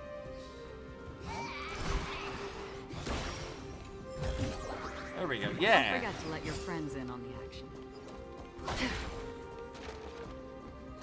You know, in a weird kind of way, and this is not really all that accurate, but it kind of reminds me of this. This, like, lava and being in a big castle thing is kind of, in its own way, reminding me of, like, Iron Keep in Dark Souls 2. The rest of this, like, the Greek aesthetic, yeah, none of that. But, like, the lava randomly in places, yeah, it's kind of reminding me of that a little bit. Stream 4. The gleam of old blades. It shouldn't really, because there's not anything else in common with it, but, like, I don't know. My brain remembers what my brain remembers. I don't have any control over that.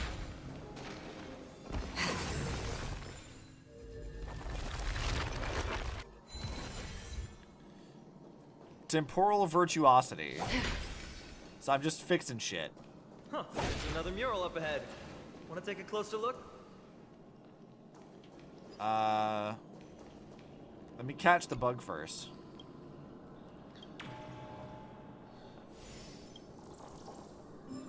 Looks like they're creating Titankin.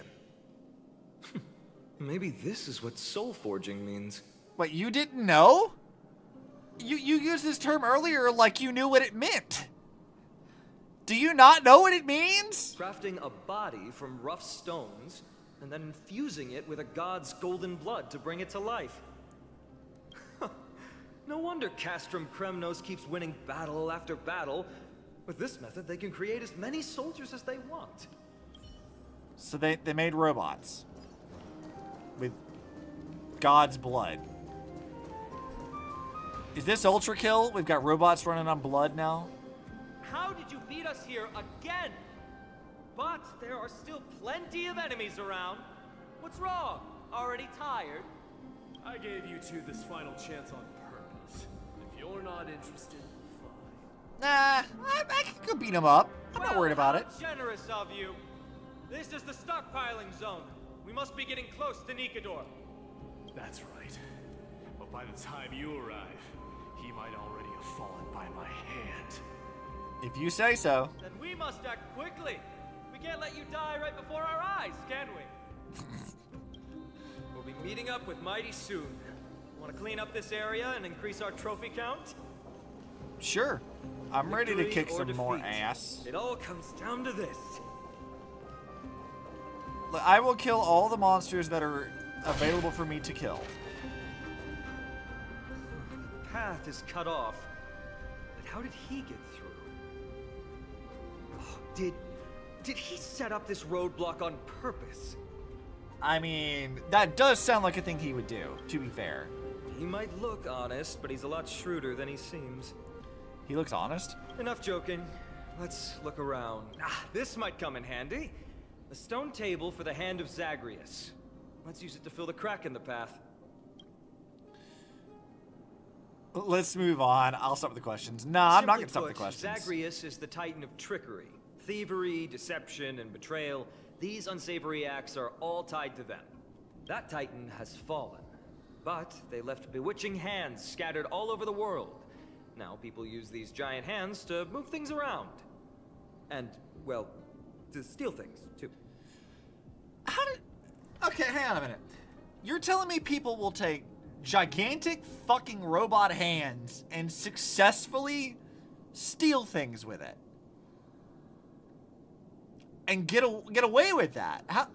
How? How does that... I have more questions now than I did before you told me this.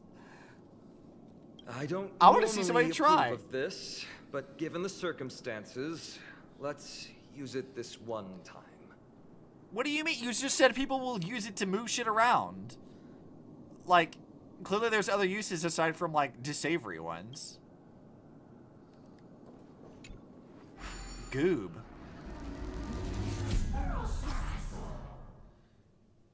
Yeah, okay. I just can move shit around. We need to find a solution to mend the broken path. Oh no. I'm a floating robot hand now.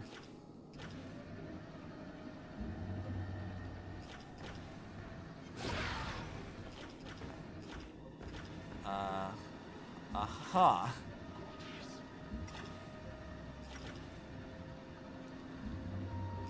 What do you mean by, like, solution, though?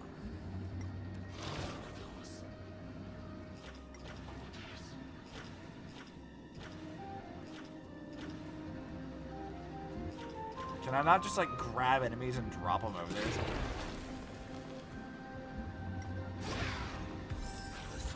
Oh, I got a coin of whimsy. When each hand of Zagreus is activated the first time, the Trial of Whimsy will open for you, in which you need to control the hand and collect coins of whimsy generated nearby. Okay, so just collect coins, get treasure. I can do that. So we found one coin. Are there others? There are others. Second coin. Bug.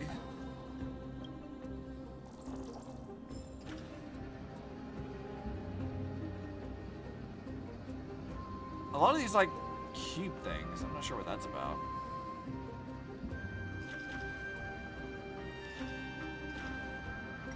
Can we go up any higher? We cannot. Okay.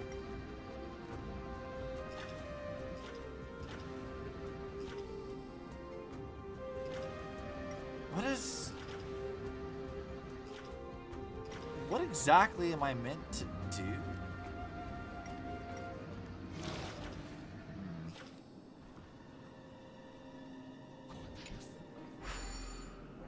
I guess I should be able to grab something.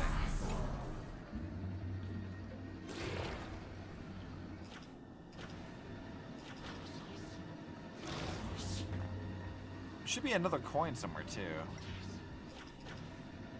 And I bet it's below though. Yep, there it is. Thank you. Is it just as easy as just... Okay, you really do just do this. Flawless work. Great job. That was a lot easier than I thought it was going to be. Okay, that is not really all that difficult. You just move it around to form a bridge. I was overthinking it. I thought you had to, like, drag some of the blue cubes down and, like, fill the hole with something or another. Like, I definitely was overthinking that.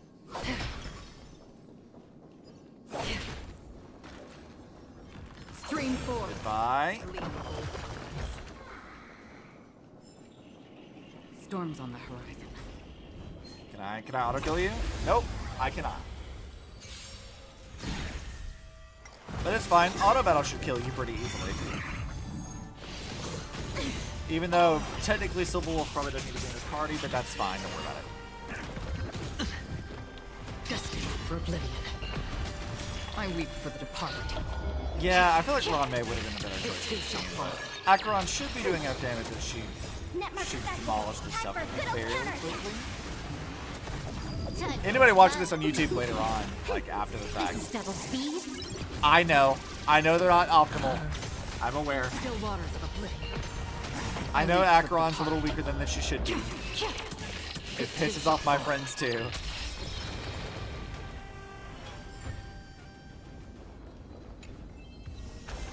This is what exploring the cosmos is all about.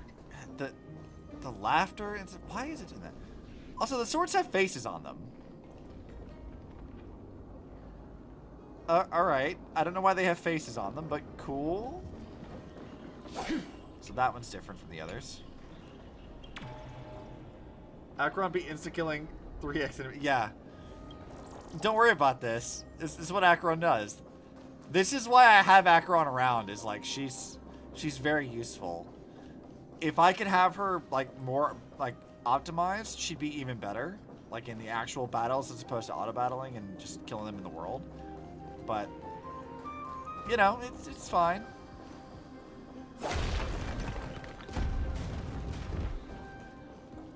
My mindset about like meta stuff for the most part is as long as I'm not like hitting any like roadblocks in terms of difficulty and stuff, I don't tend to worry a huge amount about min-maxing character builds.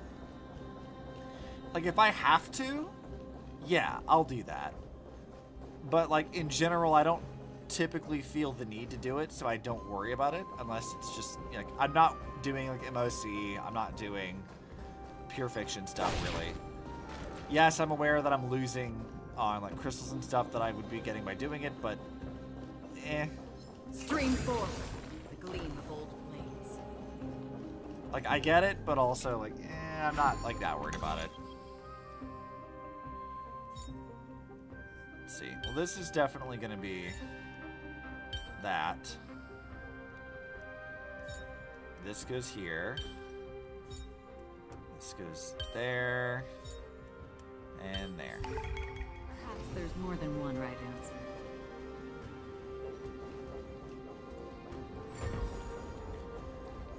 As prophesied, the chest appears. Sure.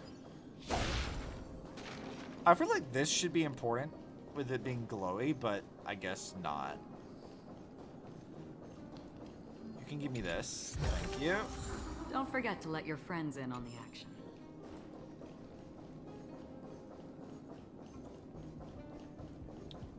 Can I can't kill them from over here. Never mind. I thought I was gonna like be able to do that, but I think if I tried, I would only like get myself into a combat scenario that I don't want to be in because it's tedious. So many stones here. I wonder how many war machines can be built with all this. Is After today, that what we'll those be things are? slumbering here forever. I mean, they look kind of like Honkai cubes. They're probably not Honkai cubes, but they definitely have that vibe. Or, you know what they really have the vibe of? Saying I already made a reference to Transformers earlier. Stream 4. They remind me of like Energon cubes. It's just a bunch of Energon. That's absolutely the intention, right? That's what they had intended. I'm sure that's what they intended when they designed this. Definitely.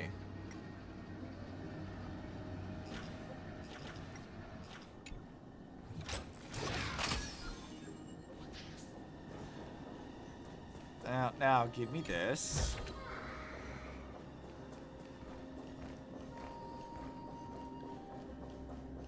Oh, this is going pretty smoothly so far, honestly. I was expecting more resistance. We'll see how the fight with Nikidor goes, though, because that should provide more of a challenge. I might actually have to use my brain in that. But so far, we're just trying to experience the story. I'm not too worried about challenge, necessarily. Kill the flying Poogie.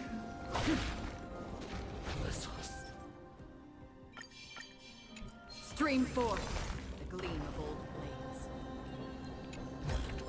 Thank you. Seek, and you will find. And I'm pretty sure we've gotten everything from this room, so on to the next one. I got 69 Crimnos crests. Nice. I'm all fired up. Sure.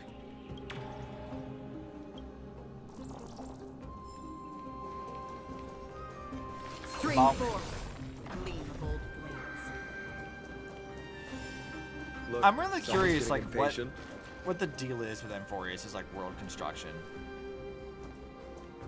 Like, it's on like a loop, I think, but I don't know. This world's weird and You odd. took your sweet time. Apologies, but someone forgot to clear out the obstacles along the way. Enough chatter. Show me your tally. He displays 30 Crimnos crests in his collection. Haha! Looks like we won! Yeah, each individually we get like what, 35? Well, I'm a man of my word.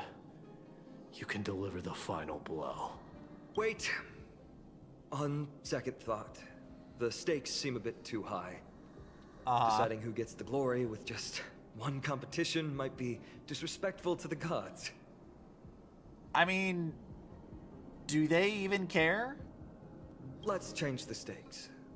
You can just share half your spoils with us. As for Nikador, we can take them down together. Okay. The real question is if we can pull it off. Well, here's your spoils. They're right up ahead then? There's just a faint scent, but I'm certain they're here. We're about to cross paths with strife. Hell yeah. Let's go kick its ass. Black. Wow! Another cutscene. Look at this big guy! Could this be Varric's Leo? Oh, no, what? Show some respect. This is Chrysius Leo, not some rumor-spouting gossip monger. Oh, right. The tiger thing that, like, spreads rumors around. Got it. Chrysius Leo was the top advisor in Castrum Kremnos, whose wise counsel helped my tribe win many battles and thwarts numerous schemes.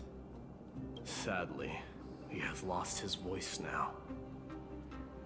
If only the Chrysos heirs could benefit from his wisdom.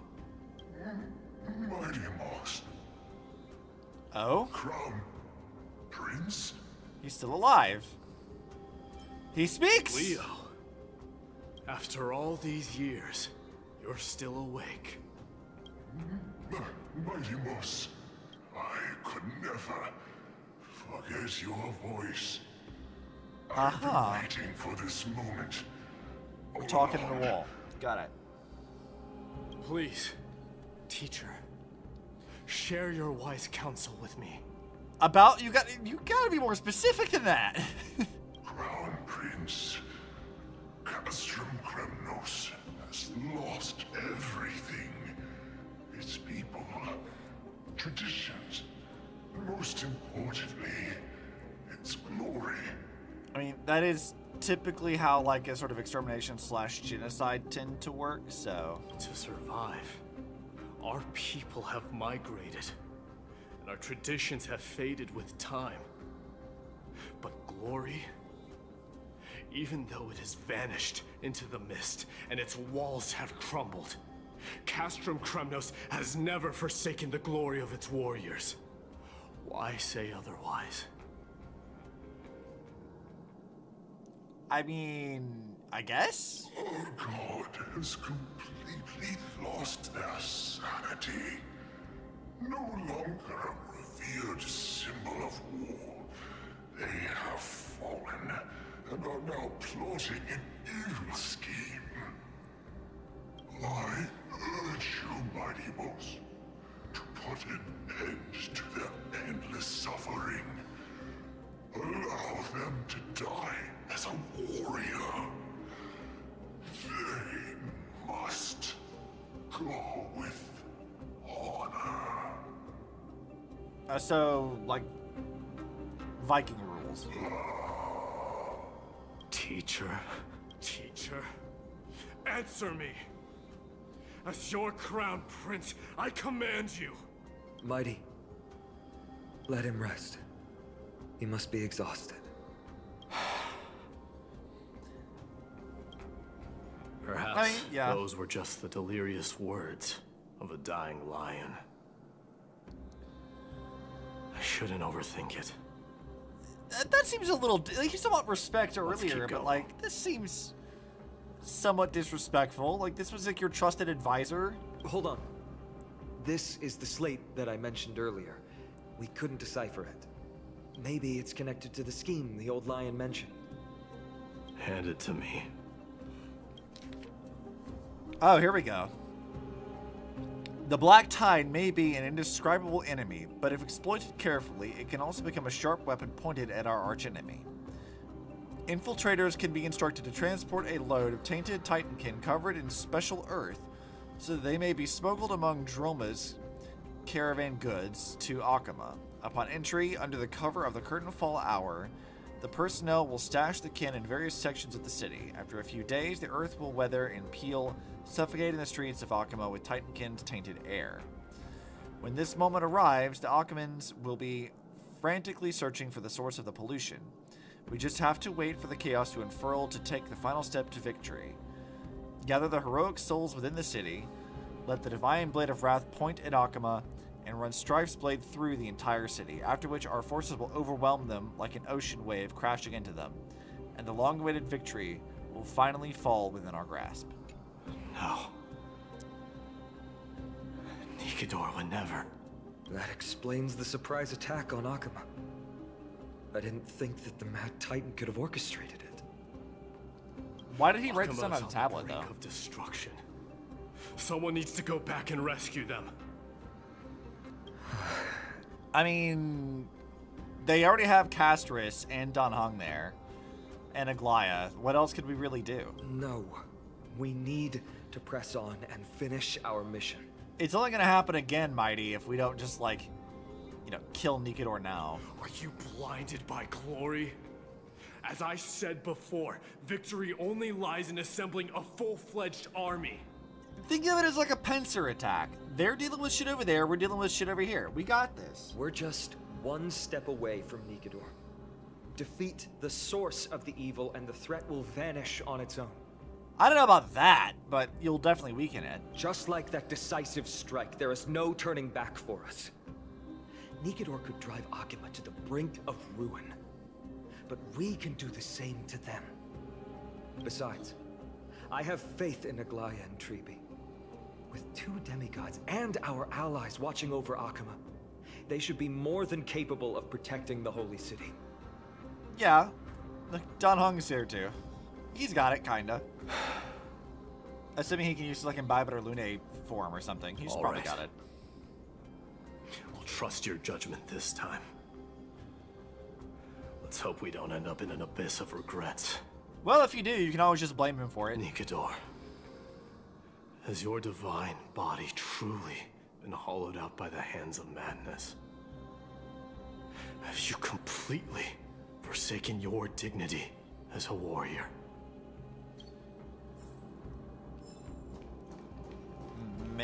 Maybe? I don't know. I'm ready to fight him. Let's go.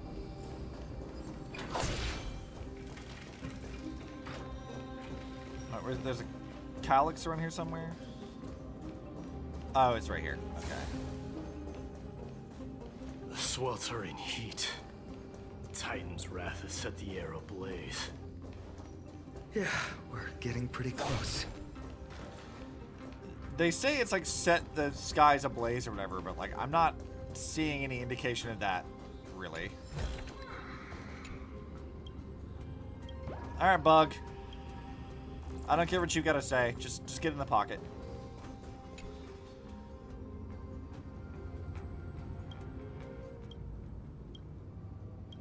Okay. Let's continue on. I want to fight shit. But I don't want to fight the grunts. I want to fight a proper boss. The grunts are boring.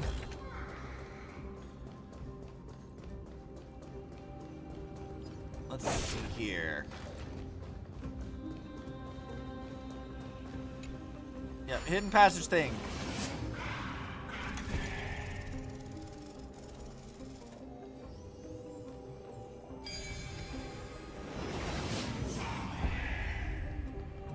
Still don't like that. Let's go. I want to fight a thing.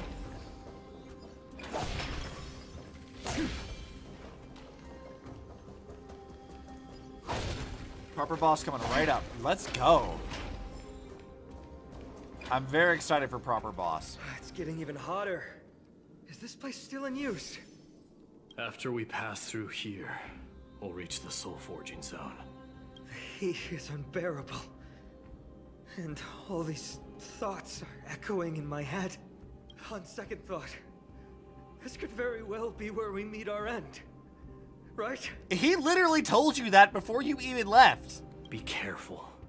Your thoughts are being corrupted by strife. Yeah, okay. You're right. It was my decision to keep pushing forward. So, like, we get closer and closer And to with her Nikidor, here, and it just drives him into, like, panic. Sure to complete our mission and return safely. Just like the path ahead. That's a pretty useful power Even in though terms it's of war, anyway. completely dilapidated. It will still lead us to our final destination. Like, if your mere presence can literally strike terror into your enemies, even when you're not in, like, visual sight of them, that's pretty damn useful.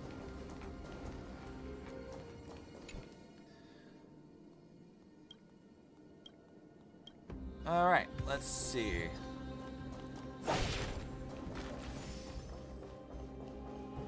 Let me smash it. Let me smash. Hold your horses. Don't waste your energy here. Use your head. Looks like we'll need to use the hand again.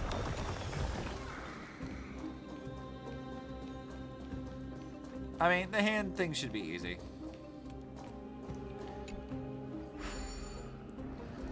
Okay. Can be used for transportation. Transportable. Oh, so you can pick up blocks with it. I thought you could pick up blocks with it.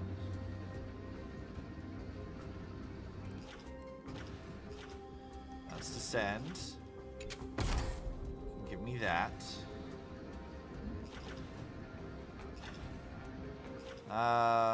Do I just like drop it here?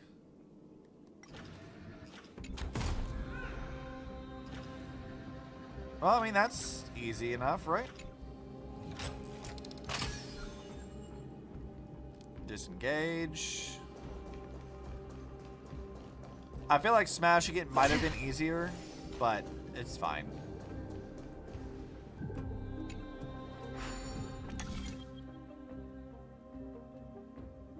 Okay, well, this is probably this. And then this is probably that.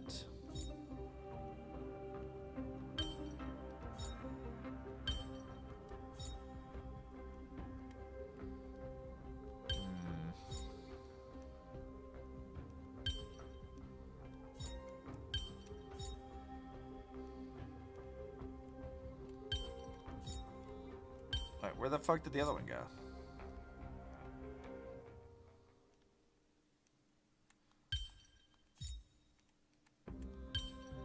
Did I fuck this up? I think I fucked this up.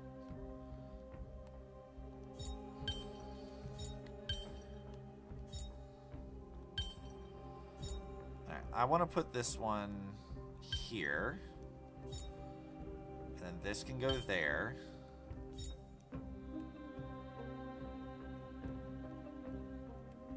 I think we can do that there. And that there. Life is a puzzle in and of itself. Look out! An enemy! What? Put your sword away. It seems to still be rational.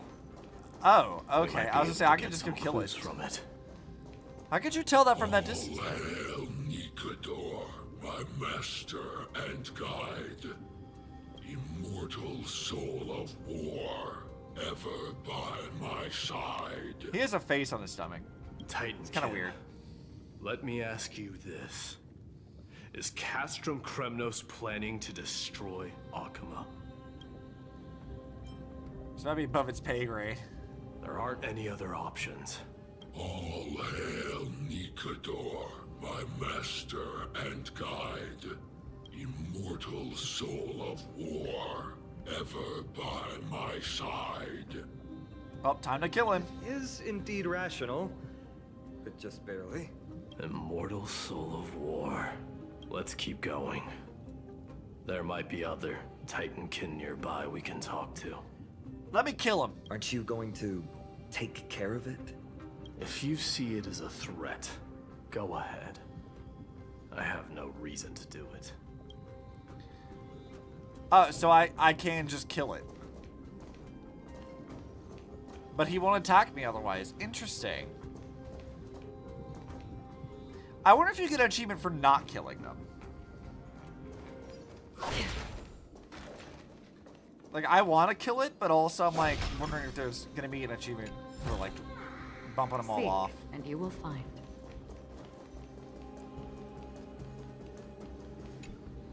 I can always come back and do it if I need to.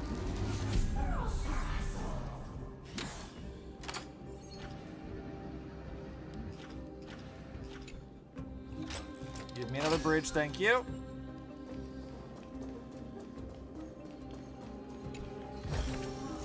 Don't forget to let your friends in on the action. I feel like you probably wouldn't get an achievement for not killing them, but you would get one for killing them.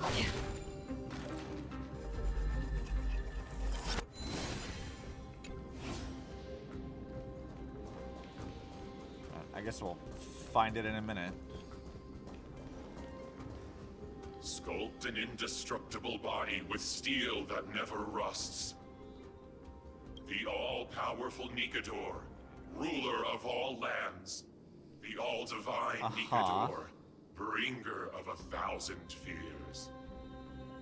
Praise be the Omnissiah. An indestructible body. The Nikador that attacked Akuma was only a double. Considering what the Titankin said, could there be more of them in Castrum Kremnos? By the end of the war, Nikador had succumbed to madness, and their divine power dwindled. Now the Titan's remaining strength is less than 1/10 of what it once was. That's still a lot for a god, though. Creating doubles for themselves might have stabilized their power, but instead of a glorious death, they chose to drag out their miserable existence. How tragic. They seem to have forfeited all their dignity as a warrior. Leading your people away from here was the right choice, Mighty. There's no need to glorify my choice, Deliverer. It was just a self-imposed exile that cost me my pride. Not something worth celebrating in a song. You have a very cynical view of it, But but I if the understand. Titankin's words are true, going up against Nikador is destined to be a bitter fight. You expected anything less? Speaking of indestructible bodies, you're quite the expert in that area yourself. You talk too much. Did I ever tell you the Chrysos heirs are all endowed with unique powers? I mean, we gathered as much, but Legend do tell. has it that Mighty, the invincible crown prince of Kremnos, has a talent for defying death. And he just offers no rebuttal or comment whatsoever.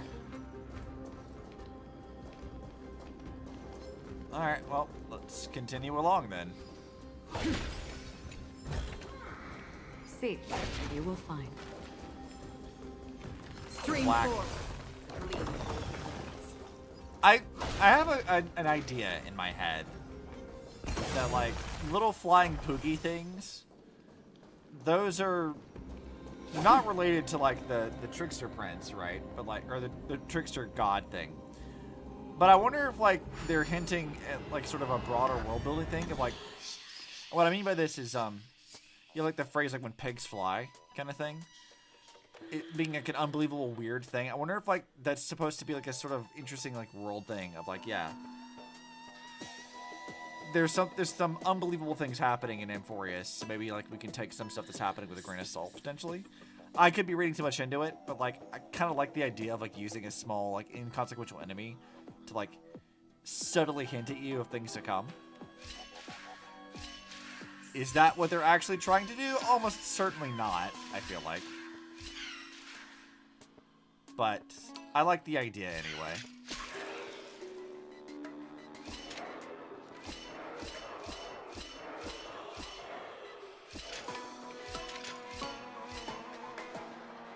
I don't know if that even made any sense. It sounds like insane ramblings, but I like the idea of that.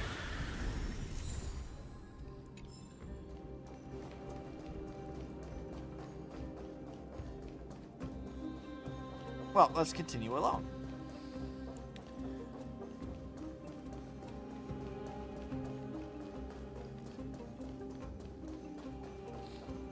I really wonder what this boss fight is going to be like.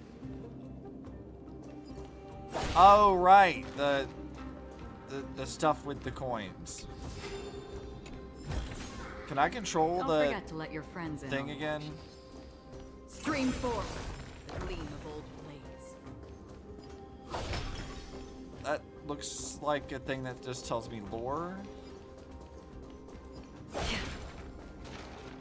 Martyrs, consecrate your souls of war for the lance of fury. You shall become Nikador's blade to pierce through the enemy's heart and core.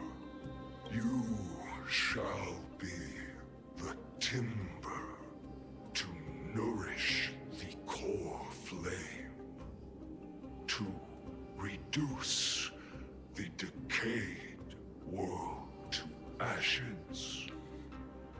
If you say so. Reduce the decayed world to ashes with nefarious schemes.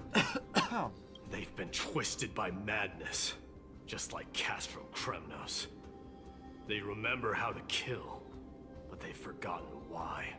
I've always believed that killing with blades isn't any nobler than killing with subterfuge. I mean, yes and no. Aside from death is death, one's but mission and survival, no other reason can justify violence. That's where we differ. For my tribe, glory and conquest are also valid reasons. I don't know about all that one, Chief. But deep down, you don't really agree with that, do you? Martyrs. Was it facing us the whole time?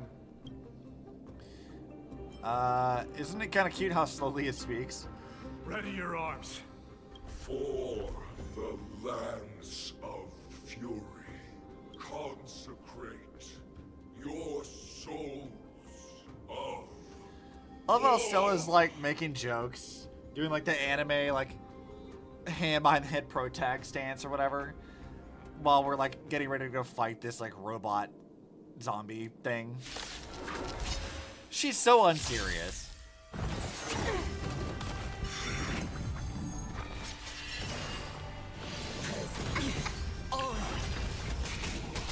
Still waters of oblivion. Net markers activate. Time for a good old counterattack. All right, Pela, do your thing. I weep for the departed. It too shall fall. Wait, what is my team comp right now? Time for a fun. Oh, it's still Silver Wolf. Okay, you don't need to be in this team. Bust. Or maybe I'll take it off. Familiar. Watch your head. Destined for Maybe it was Rob when I was playing this game. Net markers activate. Time for a good old counterattack. That sounds potentially right.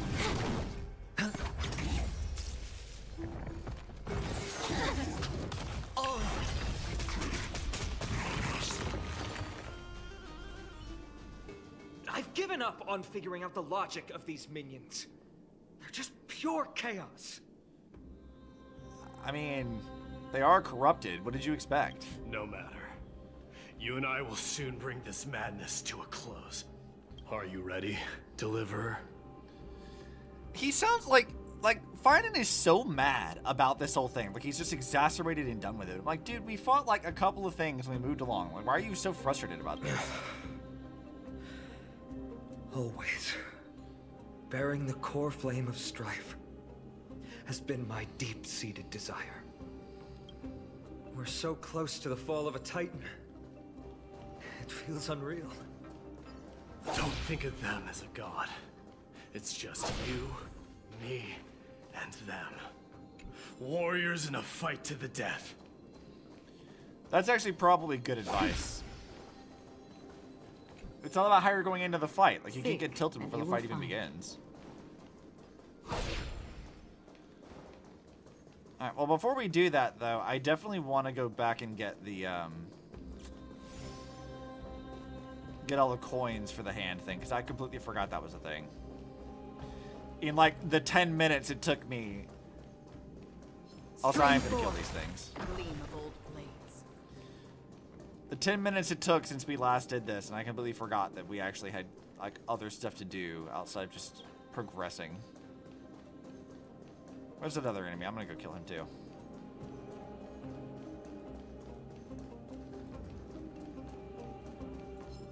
Your ruthlessness is akin to that of the executioners in Castrum Kremnos. Let me translate that for you. Actually, I'm not sure what it means either. Lamal. So there was a special secret thing to say about it. I like that. Alright, remove the bridge for a second. Alright, let's see. We have a coin. I see another one. There's probably one further down. Yeah, it's not gonna put me over there.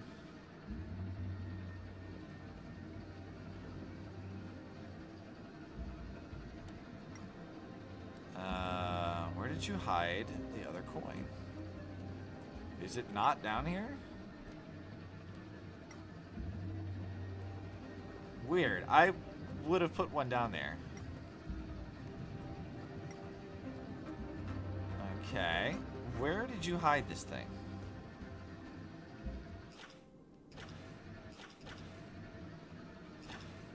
That's where we're going. I got the coin up there. Where the fuck is the other one?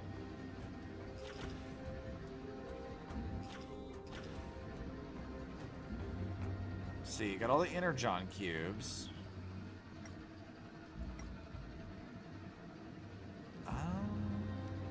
Is it really not, like, down here somewhere? I feel like this is absolutely where I would have put that.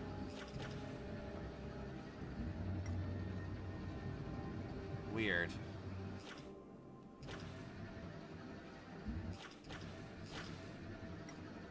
I want chests and stuff, damn it. Don't hide things from me like this. Can I go up any higher? No.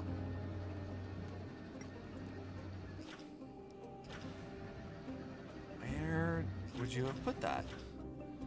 Might be high up? Yeah, that's what I was thinking too, but like we found one like behind one of these things here, right? So there was one like over here. We had one that was like in this middle section here, about like this height. So I assumed initially that like lower would be where it would go, but like it doesn't seem like that's actually the case. And I don't think it matters what station we're at as far as like what you can or can't do.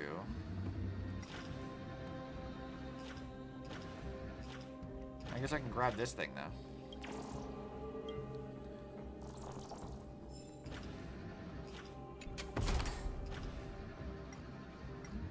Maybe I can put this box somewhere else, and that'll help me find it.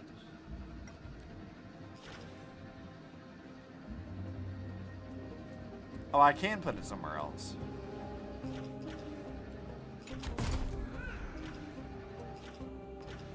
Why would I put it there, though?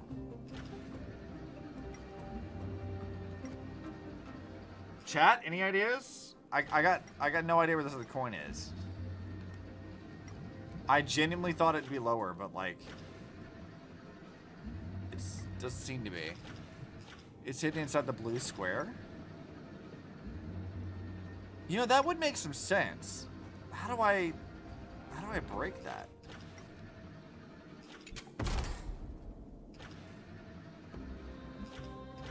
I have to place it on the blue box. Oh, yeah, you're right. I might have to put it, like, over here somewhere. Look at you. That's clever. I would not have considered that. Some indigo steel piles may be found near the hands of Zagreus, and sometimes those piles can become part of the Trial of Whimsy. Transport the scattered indigo steel pieces to restore a pile to obtain a coin of whimsy. Okay. Cool. So that explains that. I kind of wish they had explained that before I tried struggling to look for it, but that's fine. We know now. Move the energon cubes, find coins. I can do that.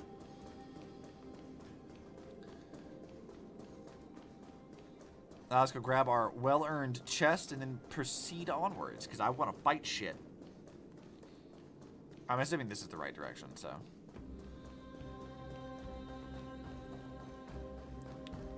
Let's see. Oops. I came from that side of the room, I think, right? Initially. I'm hoping I didn't miss anything. That's what worries me. Seek, and you will find. Alright, thanks for the stuff. I should go ahead and swap my team out, though.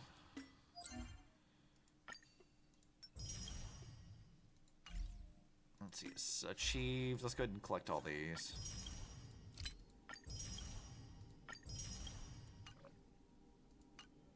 Okay, team lineup. Silverwolf, you can go away. I guess we'll put Robin in here? I don't remember if Robin was useful for this team or not. I feel like in my head the answer to that was no, that she's not. But it won't hurt to have her.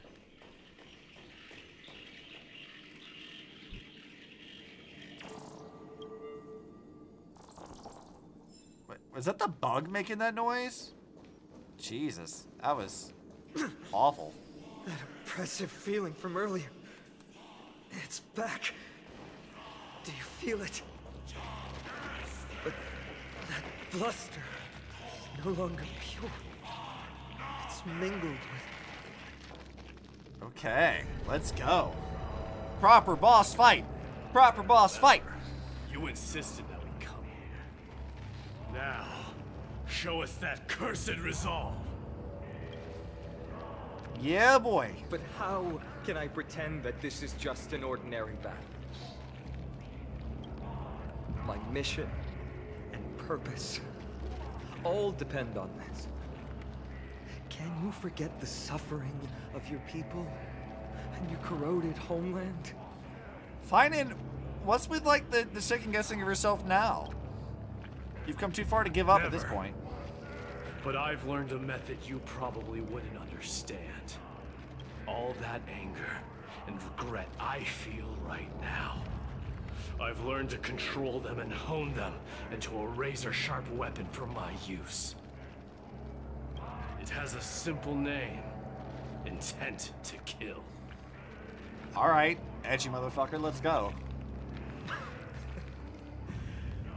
You really are a beast. But right now, perhaps it's best for us to submit to the beasts inside. Aha. Let's go. Corrupted God! Face me and meet your doom.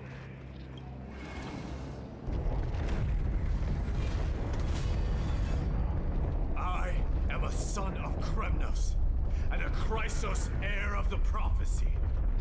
And I now offer you the fairest deal. I trade 1,000 scars and 100 lives of mine for your glorious death! Hell of a line.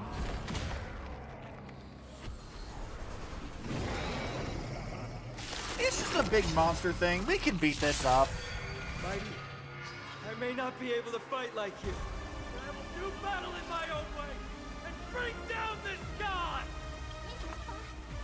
Alright, now they're not gonna let me, like, auto-battle it. So now we can actually start doing shit. Let's go. Harmony and unity. Alright, let's boost our damage. See if I can remember how to play with this team. Another journey begins. The dice have been cast. Bust. Or maybe I'll take it off. I'm probably not gonna be any better than Still auto-battle, though. Sure, I'll play along. I'm gonna save Acheron's thing. Until after Payless says to run. Enemy data secure. There we go. Fight! Exactly. Time to fight. I wanted violence the whole time.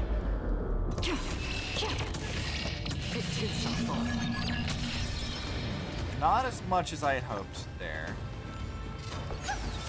I need to Free build will, that back or was up. it fate? Destined for oblivion. Oh, we've got counters over everyone's head. Ready for another? Hedge your bets. It's on me. Yeah, we don't even want that. No dirty trick. Watch your head.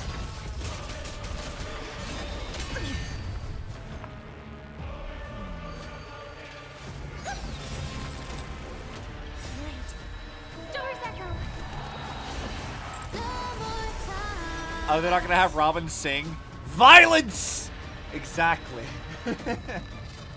Exactly, Krail. Also welcome. Violence. Yeah, we'll do this. Still waters of oblivion. Yeah, this will work too.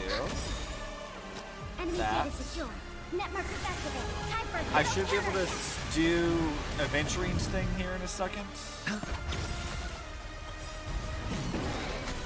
And then we can do Acheron. Watch your head. Oh, I slowed it down. I The didn't do dice that. have been cast. Bust. I'm not going at one-time Or speed on maybe this. I'll It's take not it off. happening. Stop hiding behind those pathetic stubble! We'll trust you. Yeah, I mean, we're doing pretty good on damage. Phase 1, out of the way. Finally ready to reveal your true self to Titan. I kind of like this like golden body coming out of its corpse body. That's kind of sick. Destined for oblivion. Sure, I'll play along. Spend Now we freely. need more defense for everyone. I hope for an end to strength in the world. Harmony and unity. That's me damage boosting. Honestly, this is the moment where I feel like Silver Wolf would be kind of useful just to add like the damage weakness to things. So Ventry could be doing more damage here, but it's fine. Enemy data secure. Net markers activated. Time for a good old counterattack.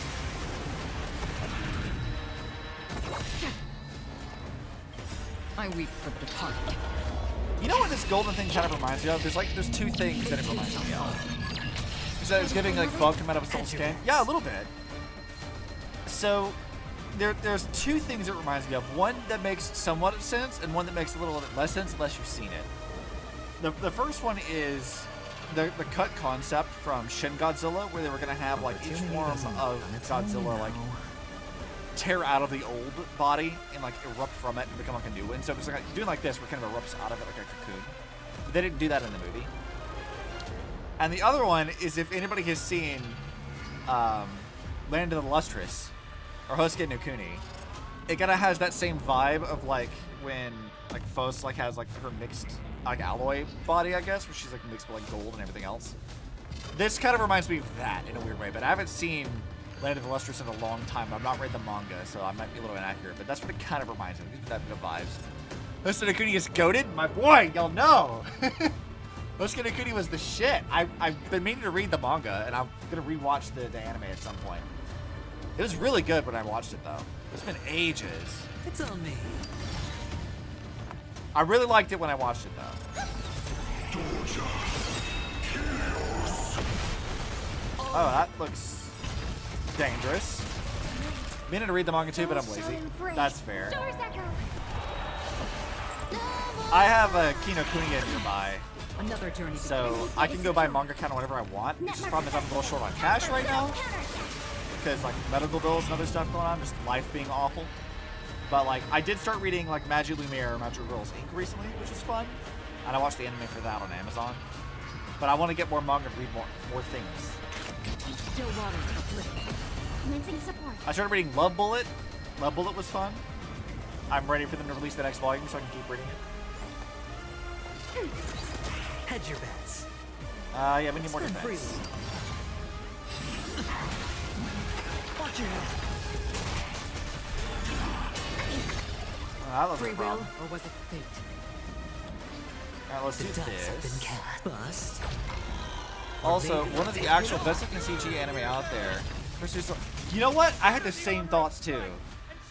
Like, Hosuke no Kuni is like one of those where like when 3D animation in anime looks kind of like bad, it's because it clashes with the 2D animations that feel less expressive. But with Hosuke no Kuni specifically, because they're like sentient rock androgynous characters, it works so well for that. It looks so good because it's actually working to like what the story is trying to show you. And I'm like, that's really how you do it. That's good shit. Destined for oblivion. Enemy targets detected. Ready for another? Sure, I'll play along. Enemy data secure. Absolutely the goat Network in everyone's affected. beloved. Time for a good old counterattack. Okay, we can do single target stuff. And Acheron before Robin's buff runs out. It too shall fall. Alright, that wasn't too bad. Surely you have more phases than this, though. That was too easy. They really were onto something I noticed something the third also does, which is using traditional 2D detail on a 3D model instead of the Yeah! Dude, Impact Third's animations have gotten so much better over the years. I love the way they've been handling it. It's fucking fantastic. Souls of war are amassing in the skies above Kremnos, surging toward the Blade of Fury. Lovely eddy timing is This thing, it's okay. Is this motherfucker actually gonna do Sushong's ult at me? I feel like it's gonna do Sushong's ult at me. They have no intention of winning the fight. Instead, they're using death after death to temper their blade. Even with 100 deaths, they've resolved to pierce through Kefali's body. All their honor is gone. I really like the way this boss looks, though. How did the god of our tribe fall so low? Deliverer, here is your moment. Yeah, your anime pro tag moment. Let's go. I'll hold him off here and keep him from wielding the Blade of Fury. You need to head back and notify the two demigods. You know, in this moment, radios would be really helpful. You guys have, like, kind of phone type things. I feel like that should be helpful. Are you out of your mind, facing the Titan alone? I'm staying too. Friend, please. Get lost. Do you have to make me say this? He's got to do it to avenge his tribe's honor, I guess? I must stay here. Not for Akuma's safety, but to settle the score with my god. Even if immortality is a curse, it shouldn't be used and so back. despicably. Oh, did you get hit with an ad? I'm sorry. Ads are the fucking worst. Oh, I read that it's AD timing, but like, yeah, ads are the worst. I wish I could get rid of them. Go, Deliverer. Your battlefield lies elsewhere. Stay strong.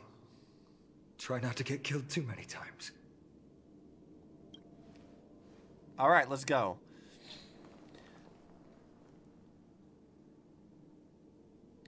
I'm wondering how this is going to go, because I like this thing's design. Finally, some peace. You and I, two warriors, I love that, rejected like, by death. he just sits there, like, watching all Is this there any unfold. Like, that's all the contest drama just kind of more happen. fair than this? Come forth, the king who has never claimed his throne, against the god who has fallen from grace. How perfectly matched we are! Come on, Kevin. You got other shit to do, buddy. Let's battle till the world's final breath.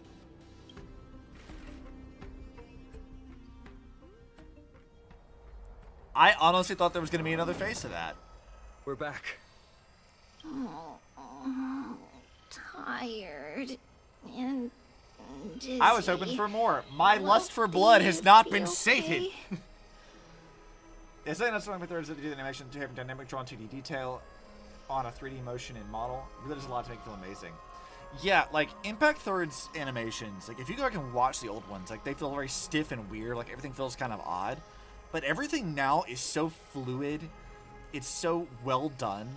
The blend of 2D and 3D works so well in their most recent animations. It's so good.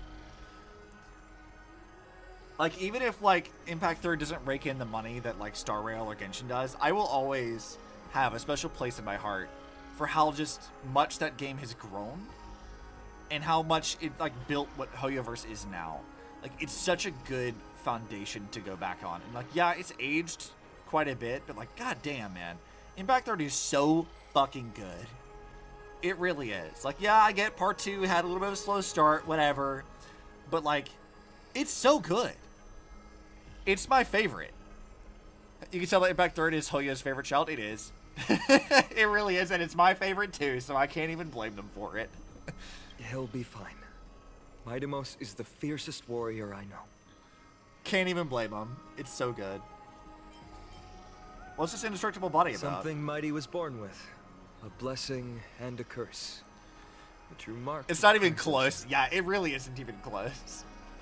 This is why I dropped Genshin. I haven't touched Zenless, and I don't play Star Rail nearly as often as I should, because the only one I actually put time into almost daily, and have been since the game's launch, is Impact Third. Because it's just so good. And I see the love that Hoyoverse has for it. I have the love for that. It's great. I'm here for it. Give me more. Go get some rest, Trian. We might need your help again before you know it. Okay. Don't worry about me. Take care of yourselves, too. Let's go. It's a race against time. We have to find Aglaya right away. I mean, wouldn't she just be up, like, in the bath area, or is she somewhere else? Man, I thought that boss was going to be harder. Damn, I thought we were going to have an actual, like, fight to the death kind of thing. That didn't feel very hard at all. I could have taken him.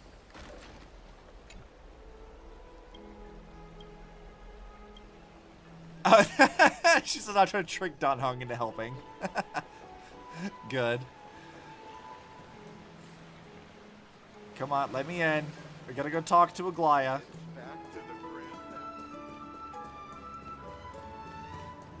I love how they were all like so concerned about Nikador like fucking shit up here, and everything's like peaceful and nice right now. What are you folks It's super chill. Yeah, bring me this. Much as I love Star Rail, Impact there's so much better characters, more emotion, and better quality. With a ton of growing pains over the years, almost decade to get there. Yeah, like my stance about most of Hoyo's projects versus Impact Third, and I'll put a pause on this so I can go on a little tangent here. So, this is a problem that I had initially with Genshin as well, which is that the pro tag in Genshin has like no character depth. It's very difficult to kind of get behind them because they don't have any real character. Paimon speaks for you too often. And you're moving from like region to region to region without like any real like connectivity to it. Like the arcs are kind of like self-contained, and then that's kind of it, really. You're not really seeing a lot of this character growth happening over a period of time. And when Star Rail was going to come out, I was just as worried that Star Rail was going to fall into that same trap. And it kind of did a little bit. Every planet has its own like story that it goes through, its own little arc, and it's kind of ish self-contained, and then you move on to the next thing. You do have a more core group of cast this time around. You have an actual character for a pro tag instead of just a nameless self-insert. And I think that's worked a lot better in Star Rail's favor. But it still kind of like has some issues with this, of like everything doesn't feel like you're really seeing these characters grow. Impact Third, though, you have a small cast of characters that you follow through all of Part 1. You see them start like the naive, you know, underestimating their opponent kind of thing, and then you see them grow into like competent Valkyries and the fucking goddess of Earth. And while part 2 has had the same kind of issues that like Star Rail and Genshin have had of like interesting a lot of character, really major connectivity between them, they're still like working on it, and it is getting better to like kind of build up this ongoing story to get to know these characters and what's going on with them, but they're kind of attacking it in a different kind of way than they did before. But you still have like a core cast that you're following every patch. They're like coming back to it, and you're seeing them grow, and when they hit whatever arc they're getting to, it feels more impactful and fun that way. Like you're really invested in it. Whereas like with how Star Rail and Genshin handle things, you're only kind of getting invested into that one planet before, you know, the arc ends, and then you can kind of move on. But Star Rail at the very least will bring back characters to like put them into other places, to keep running into them, and that's nice. But I still feel like it's not anywhere close to how Impact Third has handled stuff. And like, again, say what you will about part 2 of Impact Third, but like their writing overall is generally pretty solid. And having that smaller cast of characters to follow and see their stories really helps it. You had a bit of an issue with Star Wars at the start, but then you start getting hints and pieces of the Trailblazers past and way more actual characterization. Stella's probably my favorite Star Wars character. Yeah, Stella's fucking great. I love that she's just a weird little trash goblin. Like, she actually has a personality, and I think that, like, that's really good, but she's not a Kiana, right? Like, I know some people don't like Kiana's writing, but I feel like that's kind of an insane statement to make now, because Kiana's arc is so fucking good in Impact Third. Like, if you didn't like her, like, kind of stereotypical shonen behavior in the very beginning of the game, I mean, that's fair, but the whole point of having that was that her growth and moving away from those tropes would not have been nearly as impactful without having her be that obnoxious little, like, stereotypical protag at the start of the game. Like, Kiana's writing is really good, and I like that. A lot of people are complaining about, like, Dreamseeker and Layla's writing in part 2, but I'm like, I'm kind of invested in this shit. Like, Layla being, like, you know, codependent and a little bit of, like, a crash out. I want to know what the mysteries are. Like, why was she so obsessed with Senna? What's her deal with this? Why is she so insecure? And why is Entropy, or Dreamseeker, so vastly different from her if they're built from, like, the same, like, character thing? Like, there's cool, interesting shit going on there. And, of course, we have, like, the ongoing thing of, like, Helia's crash out over Coralie, which I love that. That's been really interesting to follow and, like, keep up with. And I love seeing, like, understanding how Helia's character, like, is built, like, to, like, how she got to this, like, where you get to her, like, burnout honor student kind of, like, writing. Like, I'm invested in this, and you see her, like, lose a friend and then go into this absolutely unhinged revenge arc, like, pulling a gun on Vita and stuff, and I'm like, I love seeing this. I like seeing this character that we kind of got to know over the last year, and then seeing everything that she stands for be, like, completely and totally decimated by just trauma after trauma after trauma. That's good shit. I like that. I don't feel like Star Rail Genshin really has managed to capture stuff like that. Impact Third, even at its lowest, is still, like, kind of on, like, its own camp in terms of how it handles a lot of its writing. I don't want to put it on, like, a pedestal, because it has some clunky and annoying things, for sure.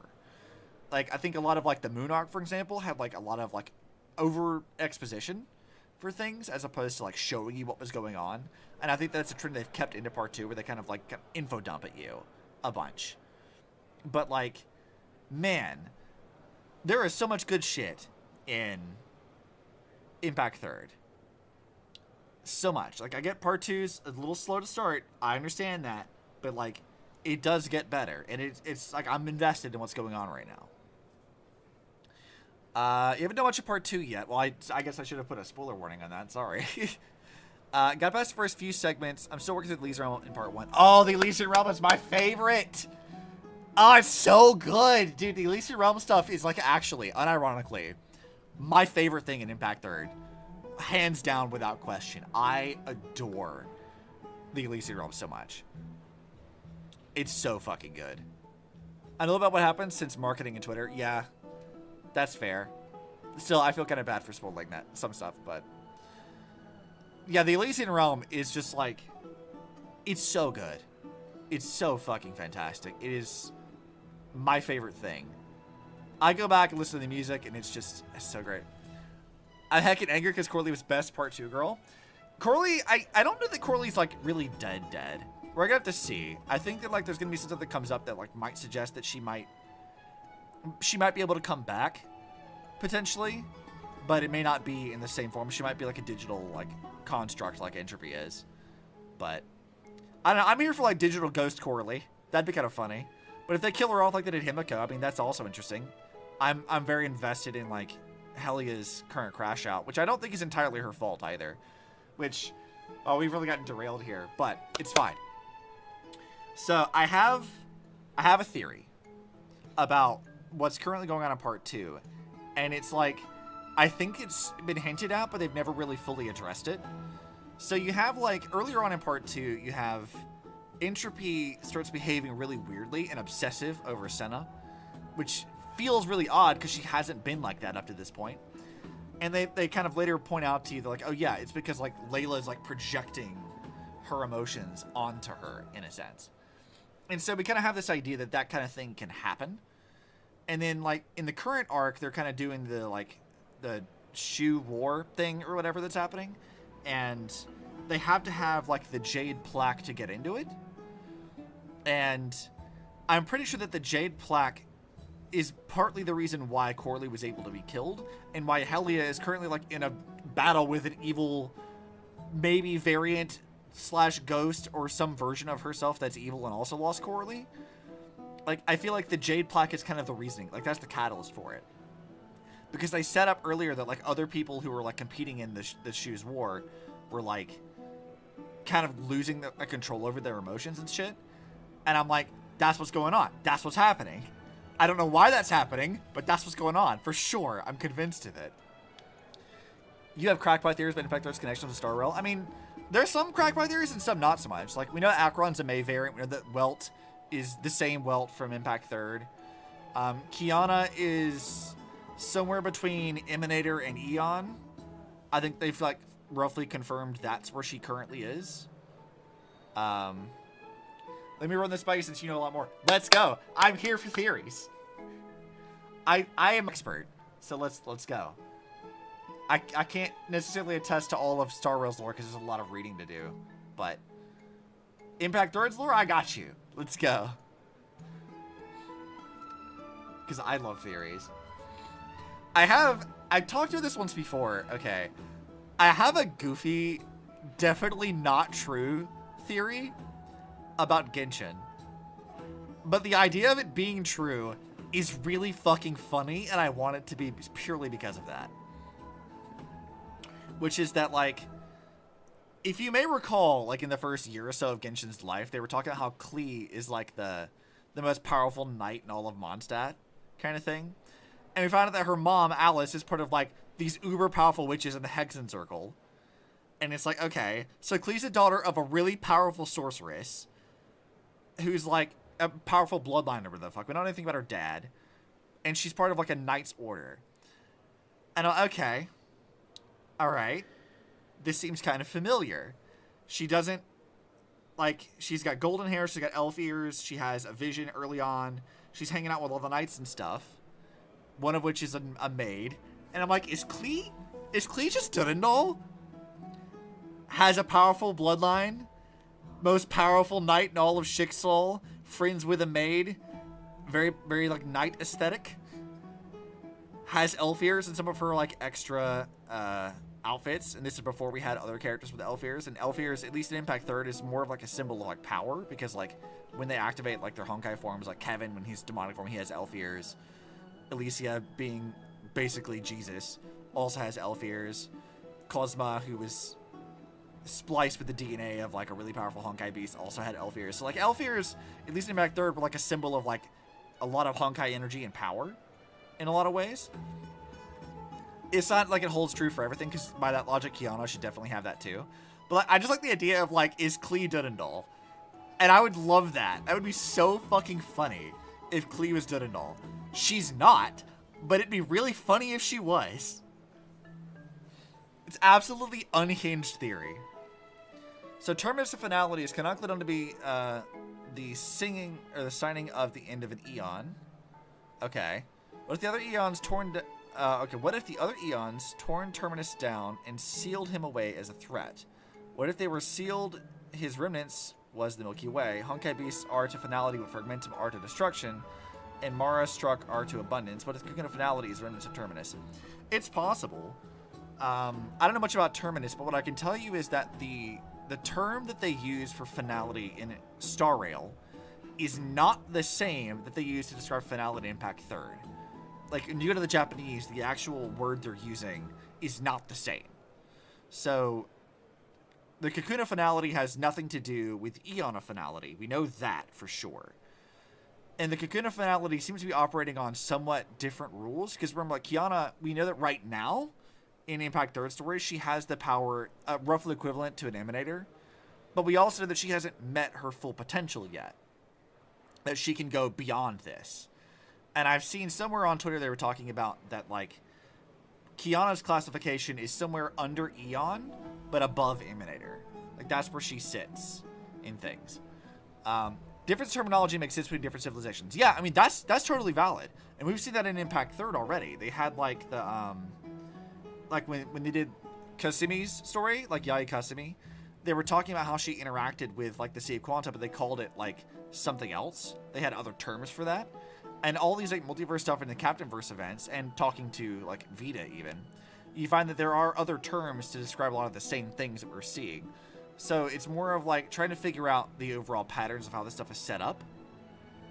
And that's fine. I think that's actually a great way of looking at it. So there could be some truth to that.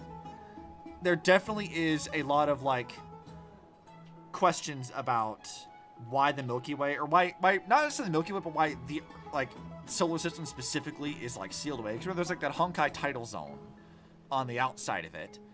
And you have to wonder what the hell that's about. Like, why is the solar system isolated to the point that no one can really get out? Because remember that Saw tried to get out and she couldn't. So you really have to wonder, like, what the reasoning for that is. Like, are they trying to keep something in? Is the Kakuna finality indicative of something that they really did not want out? And I think there's very good possibilities for that. Heard the Throne Emanator thrown around for Kiana and Crystalline Siren. Yeah, Throne Emanator is the term you're thinking of. I don't know who all that could apply to. Potentially Senna. Because Senadina she did compare herself to something akin to the Hershra finality. So, Throne Emanator is the right word. That is the thing, now that you've said it, but I don't know. Trying to figure out where, like, all this power systems and scalings fit together is definitely a task.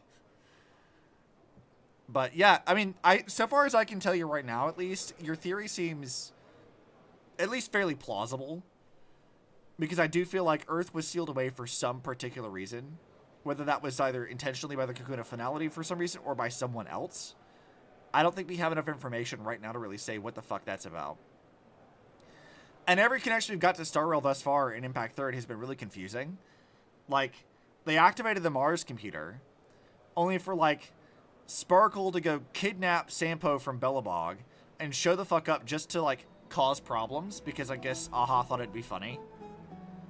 And then she just kind of fucks off, and that's it. And we've had, like, the Memo Keepers show up, and they're like, hey, Kiana, we want to steal your memories. She's like, ha, no, fuck you. Get the fuck out of my head. So, like, they've shown up, and they have an interest in what's going on. So, clearly, like, it's been hidden in the same way that Amphoreus has been hidden. Or, like, in a similar kind of idea. But, like, I still want to know, like, what the fuck that's about. Like, is it a byproduct of the cocoon? Is it, like, someone else did this? Like, Earth being so isolated raises so many questions, and you have to wonder, like, what the fuck that's about. And I feel like there's a lot of different routes that could go. It seems like it could be thought of as Emanators are the Eons chosen, and Throne Emanators like the Emanator, like a successor. Yeah, something like that. It could be like the person who's, like, slated to become an Eon kind of thing. I don't know. I'm not really sure how that fits in terms of, like, the power scaling stuff. It's a difficult topic to really kind of go over. But I don't know. I'm hoping that Amphoreus will provide some sort of, like, information. Because remember, like, when I played through, and you can actually go back and watch this, like, the old Pentaconi stuff on YouTube still. I picked up on how Pentaconi was basically Project Stigma with extra steps. It was like, what if you took Project Stigma and made it Vegas?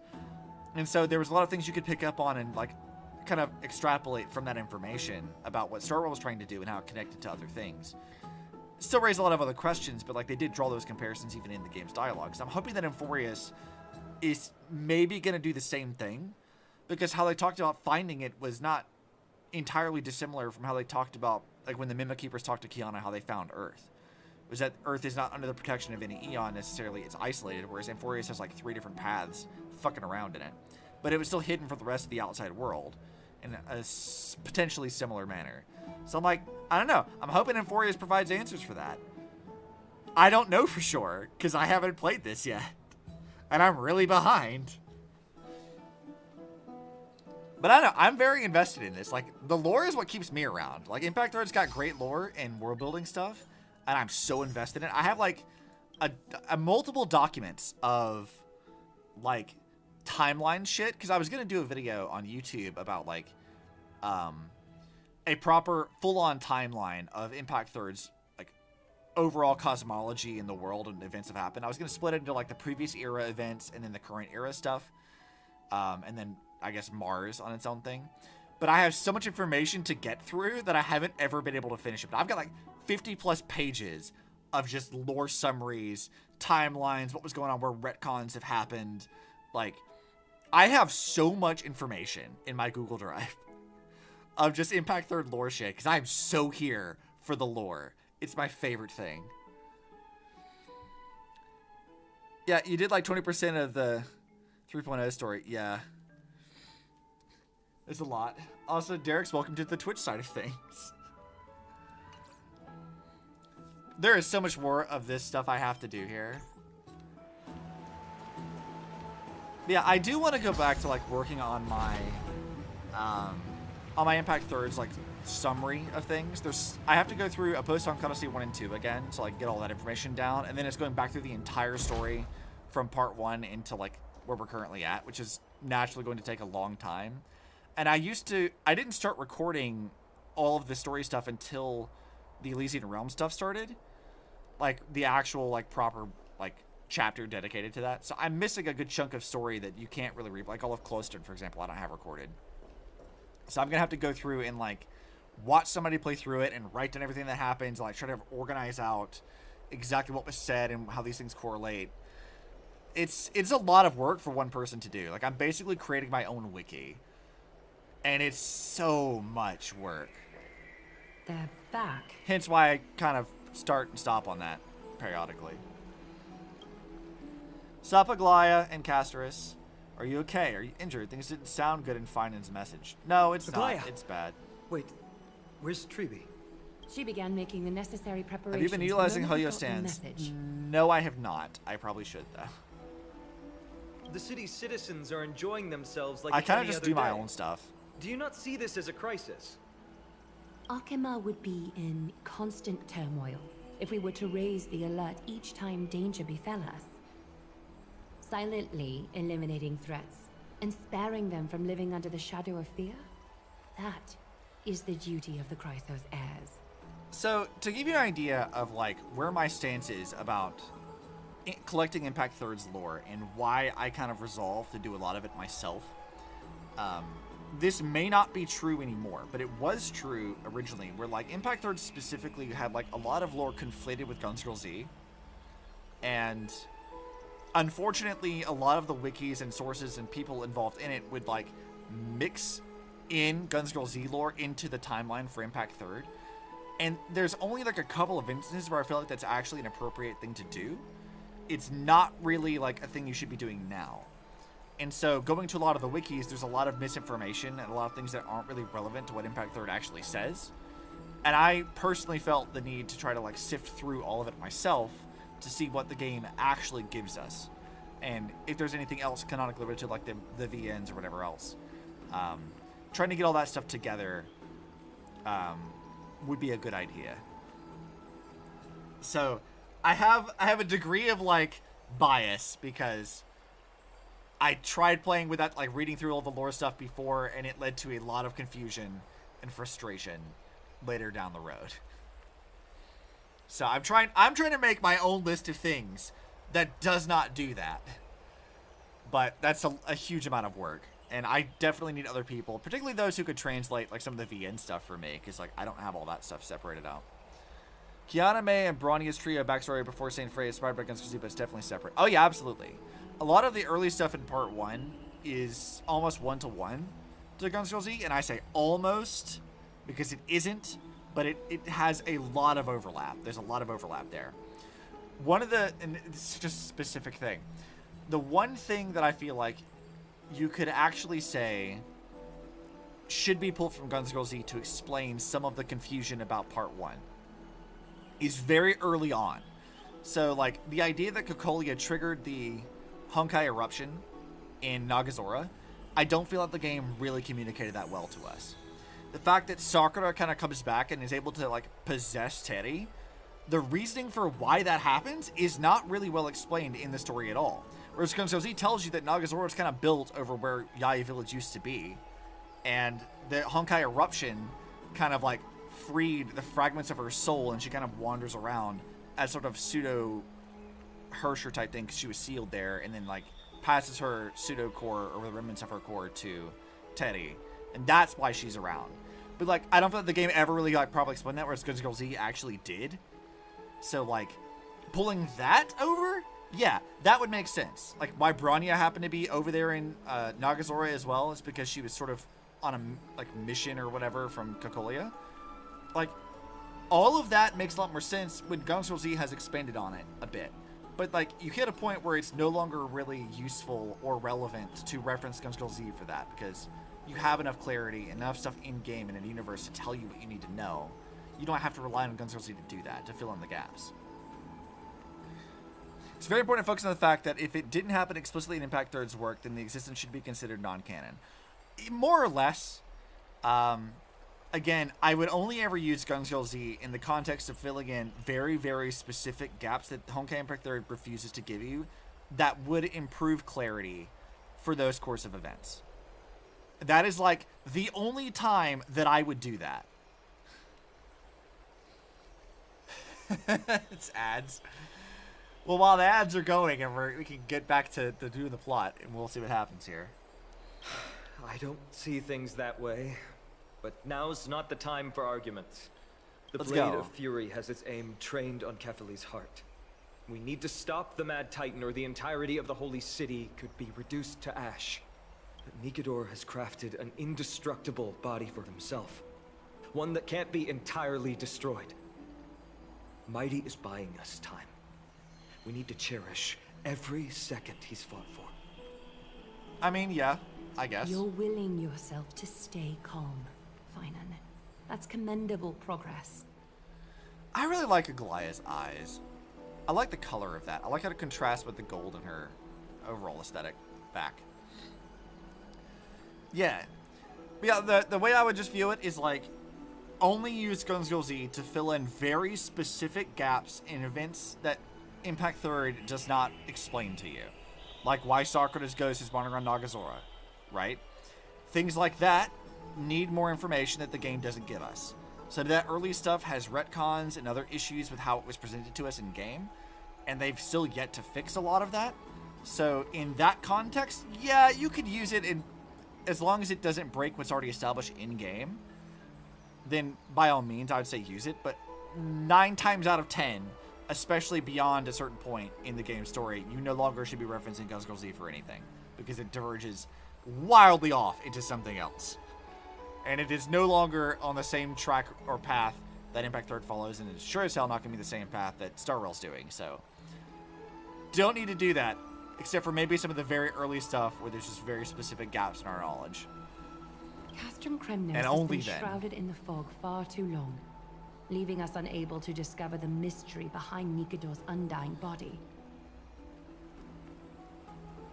Yeah, I kind of agree with that. Like, Impact Third did kind of start as a continuation. I do think that that is kind of part of it, and why there were big retcons, particularly with, like, the Sakura Village stuff.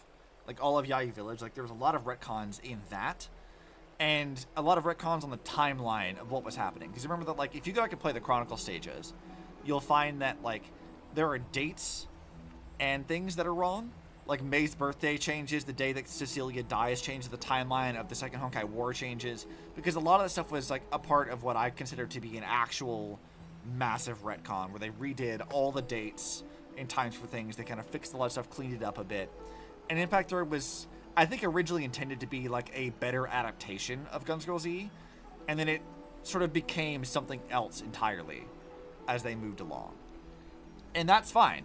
I think that, like, there was a line of dialogue in part 1 from Tesla where she's like, they ask her about what their plan was originally when the game started with all of, like, using the Celine and stuff. And she's like, look, it was like an early draft. It's kind of embarrassing. Don't worry about it. And I'm like, honestly, I feel like that's just them telling us exactly, like, just, we'll address it here, and this is all you're getting. Don't worry about it. It was a draft. We're moving on. Which I respect, honestly. I like that they put that in there. I can only hope to learn the truth from one Titan. You mean... Lord Finon, I will join you in the audience with Orynyx. Oh, we're going to the Time Titan. Restore the visions of the past and reveal the truth behind Nikador's defiance of death. You have no clue either, Miss Castris? Strife and death used to be inseparable. Nikador valued yeah, honor nothing wrong in with their it. glory What they ended up days, making was a phenomenal so they story. would I never agree. have betrayed their allies back then. Like, people ask me sometimes, like, what my favorite character from Impact 3rd would be. And I find that question to be so difficult to answer because I adore each of the characters in very specific and different ways. Like, I love Kiana's arc. I love Himiko's sacrifice. I love seeing Durandal's story. Fuhua being one of my favorite characters of all time. My beloved girl failure. Her and Senti. I fucking love Senti. I love all of them. Like, they're all great in very distinct ways. And I'm here for it. Speaking of Fuhua and Senti, this is such a tangent now, but I'm so on it now.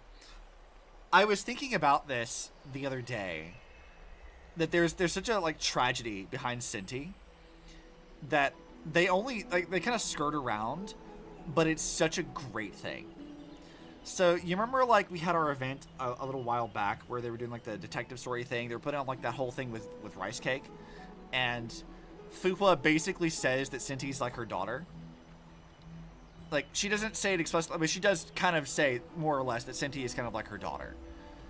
And what I find very interesting about that is, if you remember Fuhua's history, like in the Second Honkai War, she had a Chenshua, who was basically her daughter, and then Chenshua gets stabbed through the fucking chest by Sirin and dies. But during that whole thing, it's like a tragedy. Like Fuhua sacrifices her memory. She's like, I don't remember who you are, but I know you're somebody important. And then Chenshua dies anyway. And then when Senti wakes up, the first thing she says is like, I thought we forgot, but we did not. She still has memories of Chenshua even then. And they censored her name out at that time, but they definitely references it. And then she, like, you know, beats Otto to death immediately. But I like that, like Senti is fully aware of, like, the loss that Fuhua went through.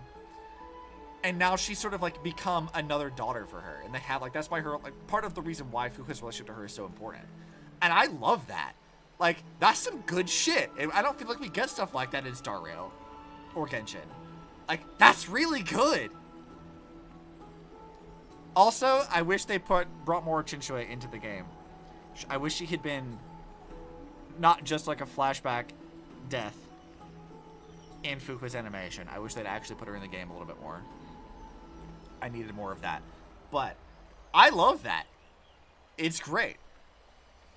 Fuhua also was the reason I got into Impact 3rd. Really made me love Fuhua so much more when I learned about Lishu. Is it Lishu or Chenshua? I might be forgetting. Is Lishu is... Fuck, did I fuck the names up? Did I ruin this? Hold on. It might be Lishu. Oh, Chenshua is someone... Yeah, I did fuck it up. Lishu's... Okay, thank you. Correction! I went on a tangent! Chenshua is... new character for part 2. Their names are similar. Lishu is the Valkyrie girl. Lishu's the one. That's what I'm talking about. That's Fuhua's daughter. Sorry. I fucked that. That's embarrassing.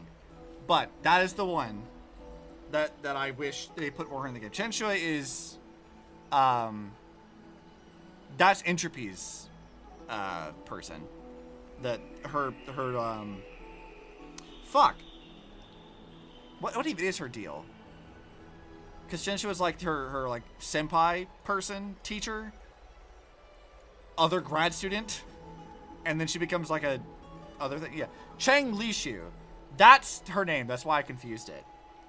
Lishu was great, and she's Fuqua's daughter, and also dead. And I need her to get references more often. Her story is sad. I wish we had more for her, but we did not. And But it's their depressing. pact was broken when Nikador Broke my heart descended when I into first saw madness. mention of her was Fuqua's dying memories and From shattered what we know songs, so showing that somewhere far, deep she still remembered the grief. In the pursuit Yeah, of an immortal body, Nikador betrayed death. Castris. Shh. Yeah, like, and it's not just in that either. Like, the Shattered Somber does show you that, but also, like, again, Senti straight up tells you when she first wakes up. If you go back and play through that again, because I remember this being so interesting, she straight up just tells you that Otto thought that Fuqua had forgotten, but she didn't. She still remembers. She still has that memory and that grief. She may not remember all the specifics, but she still remembers. And I love that. I love that so much. That shit is good. I wish that they would actually do shit like that in Star Rail and Genshin. Do it, you cowards. Give me the tragedy like this. I need it. I don't want to see NPCs that I don't give a fuck about dying. I don't need to see carbon copied NPCs. I want actual characters, man. Real characters. I want stakes. This needs to happen. There's one other thing. We found a slate in Kremnos that mentioned an infiltration. Don't worry about that. The game is sort of Phoebe and I inconsistent will about do what our members best of to actually protect does and the doesn't people of hold our sometimes. holy Yeah, a city. little bit. I think that, like, one of the things that I thought was really interesting about that too was, like, you had the conversation towards the end of part 1 where Fuqua's talking to Kevin, and he keeps calling her by her old name, not her current one. And then he mentions the Elysian Realm to her, and she doesn't remember the Elysian Realm. And I feel like there's such, like, tragedy in that for both Kevin and Fuqua, because she's like, it seems as though I've forgotten something important. But for Kevin, this was like the last remnants of the people he held most dear to himself. And then only he now carries the memories of them.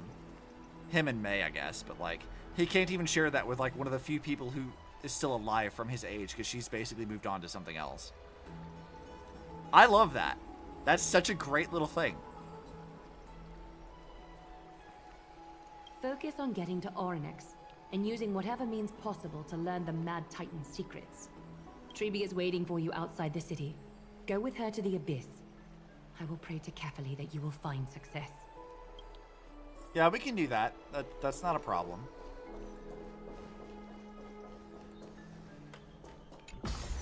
I feel like this is probably a good stopping point. It's already about 11:15ish or so, and I still do have work tomorrow.